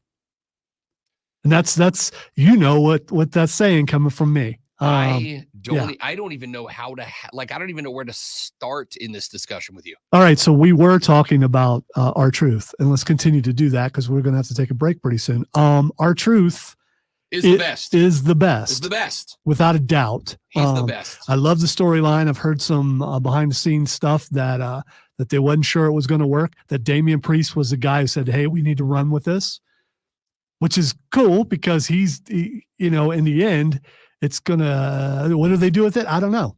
One thing about this faction, it was missing something. It was missing something. There was something about it that just wasn't, they were close, but they weren't there. And I think this gets them there. I don't disagree with that. I think there was very little depth to it, right? Like it was good when it had, and I know it ended because of an injury, but like when Christian started this group, it had depth. When Finn took over the group, it lacked depth. It was Edge that started it, by the way. Edge, sorry. When Edge started, it had depth. When Edge had to leave, it lost it. Christian couldn't start it because I think all of their dads are alive. Yeah. I think that when Rhea popped off and became the most over star in the women's side since Becky was the man, and then when you started having the dichotomy of the silent feud between Finn and Damian, you're like, okay, this has got some stuff now. And now you have, like any great horror movie, it's always nice to have that comic relief. And there is, and I mean this, there's been some great comedic actors come through WWE. Santino Marella will always be one of my favorite people to ever be in the game. The Cobra is going to be great in my mind forever. I don't know that anybody is as good as R-Truth. I don't know that anybody is as good as coming out of Tom and Nick Mysterio was a one-line throwaway that I have been laughing at for 2 weeks now. Live, laugh, love, especially when he can't do the heart thing the right way with his hands. It's yeah, hilarious. I struggle with that too because I have to look to see am I making a heart? I'm not sure. Hilarious, man. So I think that by having these guys have this separate reaction from the tone of the group, dealing with our truth always doing just enough that nobody gets the nerve to kick him out. Like, I love the line this weekend when Damien's like, any questions? And JD's like, yeah, why aren't we beating up our truth right now? And Damien just pulls out his stack of money. And I'm like, that's great. That makes sense. You're keeping him around not because you like him, but because he's giving you money to do it. What an angle. Man, I love it. I don't think anybody has done that style of comedy wrestling like our truth in a very long time. All right, I have a ton more to get to, but I would like to end on a note where we're agreeable. So let's just end there where we're agreeable. Rhea Ripley's very good. Good at her job. See, he wants to fight. She's good at her and job. this is proof it's not me No, wanting to fight. I need you to not say what you said. It's unbelievable. I'm going to give my opinion. If it's popular or unpopular, I don't care. It's my opinion. It's unpopular. With you. And the rest of the mommy lovers everywhere. Yeah, okay. We got to take a break. When we come back here in just a minute, Rashad Beard set to join us to talk some Carolina Panther football. That's coming up next. Rob Alonzo and you on the Rhea Ripley Show. It is the Fan Upstate. All right, so how are you going to do this? Because we still have another break to take before. That last break we'll take late. Ish. So we're going to take the last break and come back and say goodbye. Come back, do like AX. Okay. Or we could just do a 5-minute segment and then go. I mean, whatever. As long as we hit the last break right out.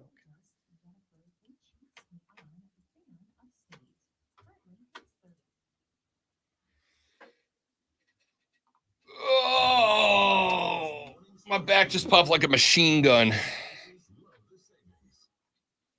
gotta say, I am proud of Clemson for coming to a realization.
Diabetes, high blood pressure, and anxiety meds, everyone's on them. If you're a 50-year-old male, maybe a bit porky, and you may even have type 2 diabetes, $1 million of term insurance may only cost you about $200 a month. Call Term Providers. Speak with Big Lou. By the way, the Young Bucks are now corporate. So Have to tell me what Matthew you think. and Nicholas. Yes. I don't think they stick with it. One of them is serious about it. The other one is not. I think they run that through the Sting match. They are cracking on the dirt sheets, though. So when you watch it, if you haven't seen that part. I have not. Don't you read, Renee? We're the evil EPs. Are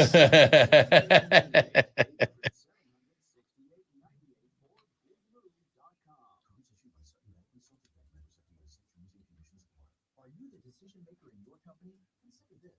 For the first time in decades, there's a better option for a corporate card and spend management platform. Meet Ramp, the only corporate card and spend management system designed to help you spend less money so you can make more. Where's Juice, man? I miss him. Bang Bang Club ain't the same without Juice Robinson.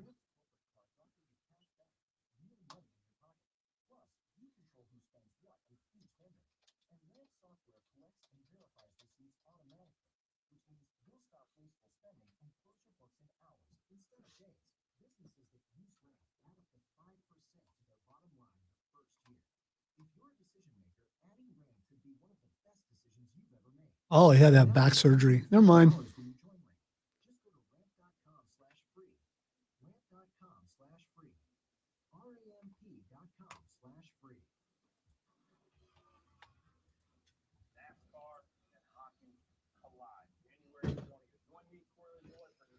Yeah, that was you wait each week, Joe, to see what she's going to say. I love Tony.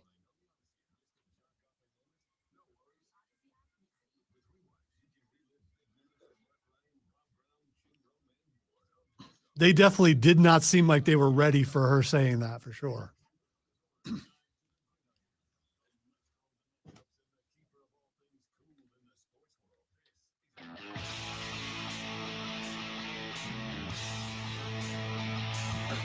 The Rob Brown Show back on your radio. It's the Fan Upstate. Final 30 minutes gets going right now. Rob Brown, the great Lonzo. Texture says, I think the Armstrong father and son team are going to win the whole thing. I can't believe you guys talk about this nonsense. Once a week. You'll live. You'll get through it. You'll be all right. Don't fall on the backside. Don't be apologetic. We'll talk about it all we want to. You don't like it? I don't care. The Carolina Panthers, obviously in the midst of their quest for a new head coach and general manager. Rashad Beard's going to join us here in just a minute. He said 9:30, and it is going to be on the dot, so we'll get him in here in just a second. But in the meantime, Zoe and I will talk about it. We will start with this. Dan Graziano of ESPN yesterday floated his theory that Brian Callahan, the current offensive coordinator for the Cincinnati Bengals, is his bet to be the next Carolina Panthers head coach. Callahan interviews with the Panthers this morning. I actually don't hate that fit. Let me tell you why. Cincinnati's offense the last couple of years has been good. Now, they had Joey Burrow. I have not to mention, and I'm going to help you out with this comment, really good receivers. Sure. Great receiver core. 100%. And they have done so in the face of a garbage offensive line.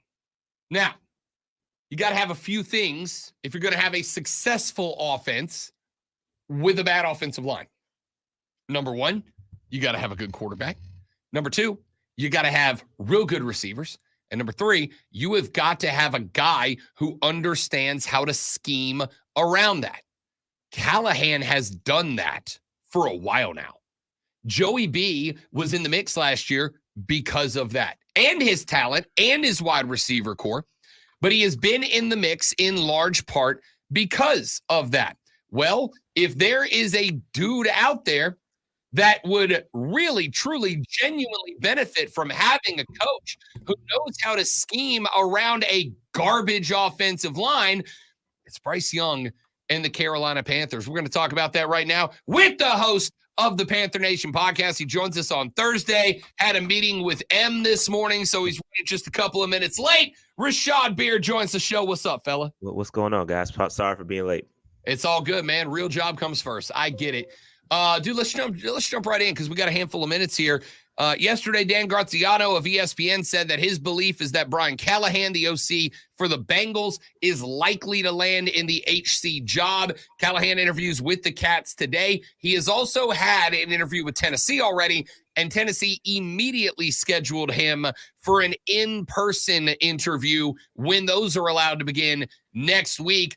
You got anything that leads you to believe that Graziano's got something here, or was that a shot in the dark from somebody who needed some clicks? Yeah, it's a shot in the dark, in my opinion. I don't think there's any substantial evidence to say that he would be the guy. I mean, the theory would make sense, right? We can't get anybody else. So Callahan would be the guy to come here in Carolina. So I get the inference there, but I don't think he would be our top choice. I think he'd just be a guy that we were left with. If that were the case. And that's could be a plausible reality, right? We talk about that and the whole Tepper effect. So I definitely think that that's something that could happen, but I think we have our eyes on bigger prizes.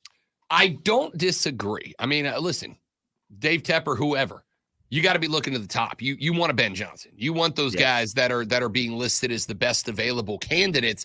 But you and I have both been saying for a number of weeks now, you may have been bad enough that you have put yourself in a position as the likely least attractive job that is open right now. And I include Washington in that group because with their new ownership, it looks a lot more attractive. They have dove headfirst into making that franchise more valuable.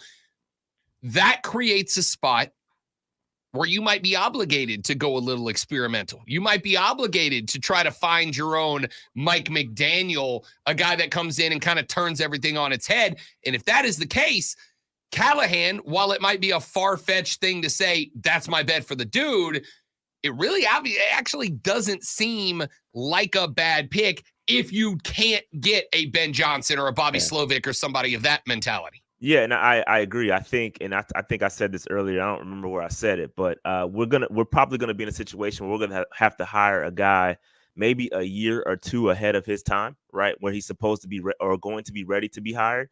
Guys like a Frank Smith or a Callahan. So hopefully, whoever we get, if it is Callahan or Frank Smith from Miami, that we hit something hot. You know what I mean? All we can do is hope that that this new the ownership that we currently have, and hopefully his mentality is completely changed, and bringing in sportsology and the whole folks helping him out to make this decision. Hopefully they come to an agreement that, hey, this is going to be the guy for the future. He can get things back on track. But yeah, the reality is that you're right. Looking at Washington and what they did, going out and getting Adam Peters, and we didn't even get a chance to interview Adam Peters, the hottest guy on the market, who they just hired as their GM. I mean, they're already trending in the right direction. So if you want to see a team and how a new ownership should run their team, go look at the Washington Commanders, because right now they're doing their thing. They're focused, and I like what they're doing over there. And obviously, we're 6 years in and still can't get it right, but hopefully, we get the right guy. That's all we can do is hope. Rashad Beard of the Panther Nation Podcast here on the Rob Brown Show and the Fan Upstate. I was having a conversation yesterday with a buddy of mine, big Panthers guy, and he said, hey, is there any update on the GM and the head coaching search? And something clicked in my brain, Rashad Beard, which is there's no GM. And if there's no GM, the number of parties that can be running the search for the head coach right now is David and Nicole Tepper, right? Like that's who's in charge of this. Based on the fact that you and I agree that Tep has been the number one problem for this franchise, is there any concern for you that even without a yes-man GM there to challenge him, or not challenge him, I guess, in Scott Fitterer's case, that Tep screws this up? Yeah, you always gonna have that in the back of your mind. I mean, he's done nothing but miss here since being the owner. So I mean, you obviously have some skepticism in the back of your brain, but at the same time, you gotta look at the circumstances. Things are a little bit different. You got a clean slate for once. This is the first time we're going into an offseason without a GM and a head coach. So we're looking for both at the same time. This is new. We've always had a carryover, whether it's a head coach or a GM. We've always had one of those guys in the room helping make those decisions. Now it's a clean slate. And also bringing into the fact that we have a search firm. The search firm is helping, Sportsology is helping. So there is an independent party trying to say, all right, this is what we should do. And that independent party has helped several teams get their situation back on track. So a little bit different, but I definitely completely understand the skepticism. Hopefully, but all we can do is hope. Rashad Beard and the relentless optimism of the Panther Nation podcast here on the Rob Brown Show and the Fan Upstate. We have seen the list of interviewees for both the HC position and the GM job. Here's the, I guess, inspiring part, Rashad. When I look down the list of potential GMs, there's a lot of guys that come from success. It's Kansas City's VP of football operations. It's Baltimore's VP of football operations. It's Philly's assistant general manager. It's all guys that come from teams that have drafted good to great over the last couple of years, almost to the point that it seems like guys that have drafted or have been involved with draft classes that have been successful might be the priority, which is something that I think Carolina's got to nail, because without top tier capital in the draft pool moving forward, you got to make damn sure the guys you're getting in rounds 4, 5, 6, 7 are quality picks. So if you're going GM who's got expertise in nailing draft classes, that's not the worst way to handle that, I don't think. Yeah, I think this set of GMs, they have a bunch of different skill sets. So you got the scouting background, you have the analytical background. So when you dive into those guys, it depends on what David Tepper is really looking for. Are you looking for that scout guy? Because listen, Dan Morgan is still in the building. He's still the assistant GM. He has the scouting background. So do you want to pair him with a guy like Alec Hallaby, who is from the Philadelphia Eagles, who has the analytical approach? He is what David Tepper likes. David Tepper likes analytics.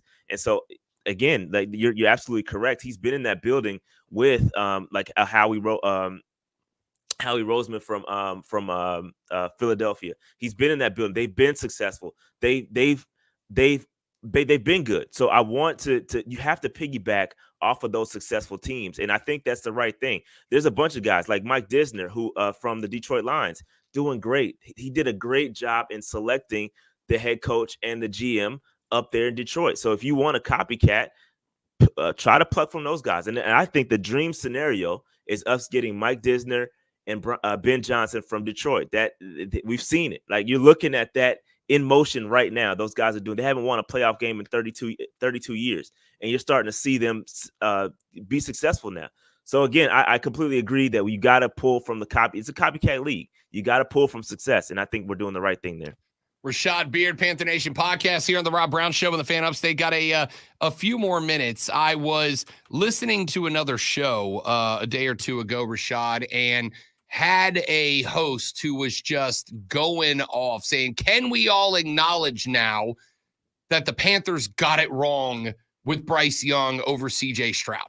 And I'm like screaming at the radio saying, if you watch this team play and you think the only thing holding back Carolina this year was that you didn't have CJ Stroud, I'm not saying CJ wouldn't have come in and maybe won you one or two of those close games you lost by a score because he's got more athleticism than BY. I'm not fighting that. But like, I'm at the point now where if somebody says, if CJ, not BY, was in the house, this team was wild card potential, like, I can't have conversations about that anymore. I can't do it.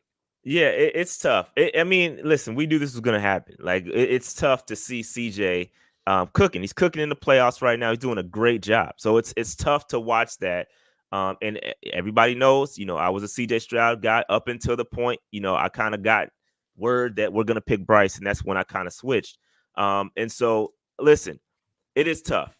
It's the reality, and it's okay to admit maybe that CJ Stroud is a more talented quarterback than Bryce Young, but that does not mean Bryce Young can't be successful here. There's a lot going on in the building, and until we get it right from the top down, right, ownership, coaches, Bryce can be put in a better situation. He can be put in a better situation to succeed. We've seen the short quarterbacks, we've seen the smaller quarterbacks be successful. Bryce is tough. He's a tough kid. So Bryce, again, we got to give it time. It sucks right now. I get it, but give it time, and hopefully we get a coach that believes in Bryce and can set up Bryce for success. We get more weapons. We get a better offensive line, and when those things are in place, then we can evaluate Bryce fairly to say, okay, maybe he's not the guy. But until we get that, it's very unfair to criticize Bryce for what's going on right now. It's unfair, but at the same time, as a fan of a team, you can't help but look and go, man, look at what he's doing. Look at what he's doing. We could have had that. And Rob poo-pooing saying 1 or 2 games, it'd have been more than that. It would have. So at what point, I think a Panther fan, and you can't really put it aside until they're out of the playoffs, right? What if they go all the way to the Super Bowl? And I know it sounds outrageous, but it's the NFL. It could happen. They go all the way to the Super Bowl. What if they win the Super Bowl? Then forever, that's always going to be there. You can take deep breaths all you want, but as a Panther fan, that's always going to be right there. Yeah, it's tough. It is. It's tough. I mean, I watched the entire Texans game. Like he's good. CJ is good. But again, like I said, until we get the things fixed, and it starts way above Bryce. We've got issues way before you get to Bryce Young, and until we get that fixed, it does suck. It does. If they go to the Super Bowl and they win more playoff games, it's forever going to be burned in our brain. Do you root against them though? Do you root against him? Do you root against CJ because he's absolutely not? Absolutely not. And from a guy that like watches sports and watches things. I watch college football. I watched this guy develop, and I was a fan of the guy. I wanted him here, right? So to see him, be great, I'm not surprised at all. Number one, and I'm cheering for him. I've got nothing. He's not playing for the Saints. He's not playing for the Falcons. He's not playing for the Bucs. So I'm not cheering against him. He's in the AFC. Go do your thing, CJ. Salute. But Bryce is our guy, and we got to support Bryce. And until we get things right at the top, we got to treat Bryce fair. Yeah, and Bryce is going to be the guy because you just signed him to a big contract. He's going to be there for a while. The next 3 to 4 years for sure. All right. So let me illustrate where I'm coming from. I'll get your thoughts, Rashad. Condescending tone. Correct, 100%. Because we don't determine Super Bowls by sending the 2 quarterbacks to the 50 and having a skills competition. There's 22 guys that play the game. There's a head coach that calls. We did. There's an CJ offensive would win, coordinator by the way. who calls it. There are 100 other dudes that have an impact on the game. If I send Rashad Beard onto a NASCAR track in a 98 Corolla, he might be Jeff Gordon volume 2.0, but he can't win the race because I haven't given him equipment to run the race with. And I don't understand, Rashad, why people don't get it. By the way, I believe in you, Rashad. He doesn't believe. I think you could do it, man. No, I appreciate that. Yeah, and I agree. I mean, if Bryce Young had a Laramie Tunsil at left tackle, things would be different here in Carolina. So yeah, I mean that has to come into play. You can't just look at the individual players and say, all right, if you swap these guys, things would be completely different and we'd be in the playoffs. That's not the case. It's not the case. I don't care what anybody says. CJ Stroud was here in Carolina, we wouldn't be in the playoffs right now. There's not enough talent around him. We'd probably win some more games for sure. But things would not be what they are in Houston, right? They wouldn't be. We don't have the talent. We don't have the wide receivers. We don't have the offensive line. And until you get that stuff fixed, it's a team sport. So you got to get Bryce some help at the end of the day. Correct. That's all I'm saying. This is why I don't get involved in the interview because he gets all upset and it's as the only knower of ball in the history of mankind. You know. No, Rashad knows ball. Okay. Yes. All right. The only person in the room who doesn't. You know. What can I say? I mean, I just come from, I'm a representative of fandom, hey, Rashad, in a room that I don't belong. Quick question. Mm-hmm. Is wins and losses a quarterback only stat? It's not, but it sure feels like it sometimes. You know, quarterbacks get the ultimate blame when things go wrong, and they get the ultimate blame when things go right. So, I mean, you are the face of the squad, so it basically gets pinned on you. Just making sure. Rashad Beard hosts the Panther Nation Podcast. You can find them on social media at Panther Nation PC. More importantly, make sure that you are subscribed to their YouTube channel. What you guys got going up this week? Nothing too much, man. Tomorrow, if you want to go back and look at our show, we did break down every single GM, and we actually did the coach connections. So a lot of these GMs have connections to coaches. So maybe we're going to look to bring in a tandem. On next Tuesday, we will be breaking down the head coach candidates. So take a look, man, and get to know these guys a little bit deeper and understand why we may select a particular head coach, if it actually makes sense. So it's good stuff. Rashad Beard of the Panther Nation Podcast here on the Rob Brown Show on the Fan Upstate. Talk to you next Thursday, big dog. Absolutely, man. Peace out, guys. Thank you. Rashad Beard joins us every Thursday, ordinarily a little earlier, but he had what's it called? Job? Spy I meeting. think is what they call it. Yeah. Back after this to wrap it up. The Rob Brown Show rolls on. It's the Fan Upstate.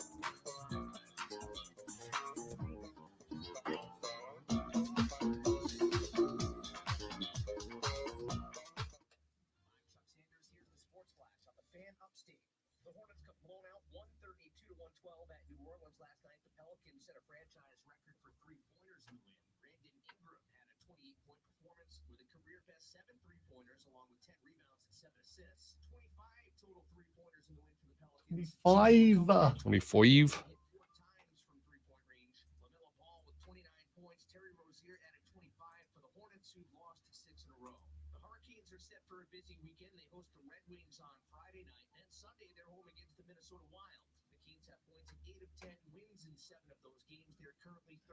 I mean, I get what you're saying, James, but Cleveland could have played better. That's on Cleveland. I think if Cleveland played their best, they still would have struggled with the way Houston was tearing it up.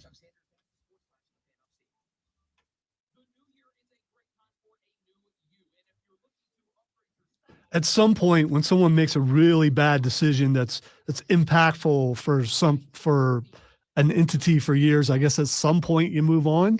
I just don't think it's that time yet. Next season, totally different, but the season ain't over yet.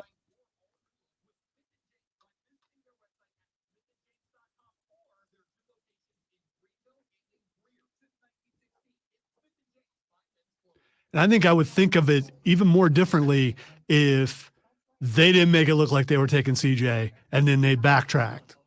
And if CJ bombed this year, wouldn't be having this conversation at all. It would just be another rookie quarterback not doing that well. Right. The point is, but that kid got done wrong with the release of scores and then making him look like he was dumb and couldn't play football. And I don't disagree with that. Yeah. And so someone like that, I want to see them succeed. I don't disagree with that at all. But this stance that, Carolina was definitely taking him until the test stuff, I don't think can be described as a guarantee, A. And B, Carolina was not the only team that would have taken BY first, 2. And 3, again, this team still would have been bad with CJ Stroud on it. Still would have been real bad. I maintain CJ Stroud plays for the Panthers. They win their division. Absolutely not. With 8 or 9 games for sure. No. I mean, not a chance. There's no doubt in my mind. That's no. You're not in my mind. You can try to be. No. But it's sometimes cavernous and you cannot exist there. I'd be terrified too. Actually, you might. Thank you very you much, might be JV. comfortable. You might take a nap. It's true.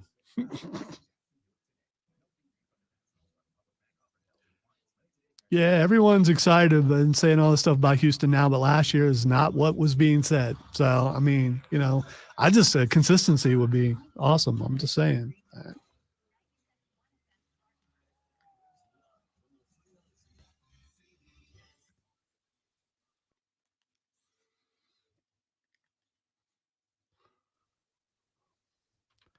All right, it is time for What the X is Going On, which Rob has thought with some of my opinions today. The first thing that's Xing is Reba McEntire. Reba McEntire and Dolly Parton should be not only Xing every day, but Reba McEntire and Dolly Parton, as far as I'm concerned, should be president and vice president of the country forever. All right, I didn't break news on it because to me it's just Reba, but Reba will be singing the national anthem for the Super Bowl. Yes. Also, Post Malone will be singing "America the Beautiful." I'm good with that too. Posty's grown on me the last couple of years. Reba McEntire is going to do a really good job with the national anthem. I'm more curious about what Post Malone's going to do. Let me ask you a question, because I'm curious. At the hockey game last Friday night, it was jazz night. It was a Mardi Gras theme, yeah?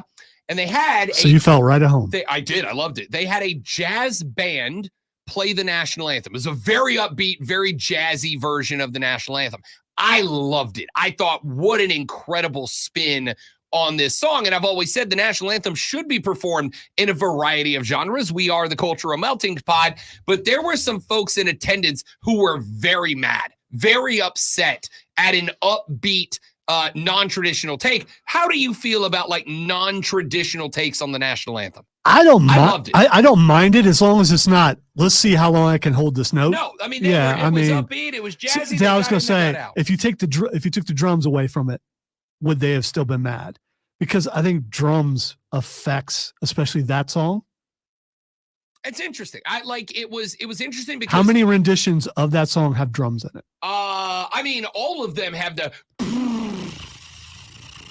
yeah, and then it stops. Right? The snare drum roll behind it. Very rare. Now, there was one in was it the NBA Finals a couple of years ago? They had one that was actually I think it was from the Gullah culture of South Carolina, but it was a very like African American culture inspired version, and a lot of people were mad about that, and I thought it was incredible. I did not know so many people were like not fans of different cultural takes on the song that is supposed to represent every culture. I thought that was a really interesting argument. Yeah, there are some people that believe music period is evil. So I mean, there's a lot of perspective as far as that goes. I don't mind, like I said, unless you try to change the song like lyrically, which you should never do, or if you're just out there going, I can hold this note for 35 seconds, check it out. And it's like the second note in the song. Okay. We got time for one more? We do. The next thing that's Xing is, you know what? I gotta do it. Mike McCarthy is Xing. We might as well start the show, end the show the way we started. Oh, you know what? Again, JJ, gone, big fella. You make sure you do everything in your power to prove that you've been right. Go ahead. Go 12-5. Get bounced from the playoffs in the wild card round by a nearly double-digit underdog. Again, because it is better to ride the lightning and prove you were right than address the things that you caused that made you wrong. That's fine, JJ. Listen, I revel in the misery and the tears of the fans of Arlington's team. Always have, always will. Happy to do it again next year. Congrats, Mike. Enjoy next season. We'll see y'all back here tomorrow to do it all over again. He's Lonzo. I'm Rob Brown. Don't drink and drive. I'll punch you in the face. Have a good rest of your Thursday. This was the Rob Brown Show on the Fan Upstate. Yeah!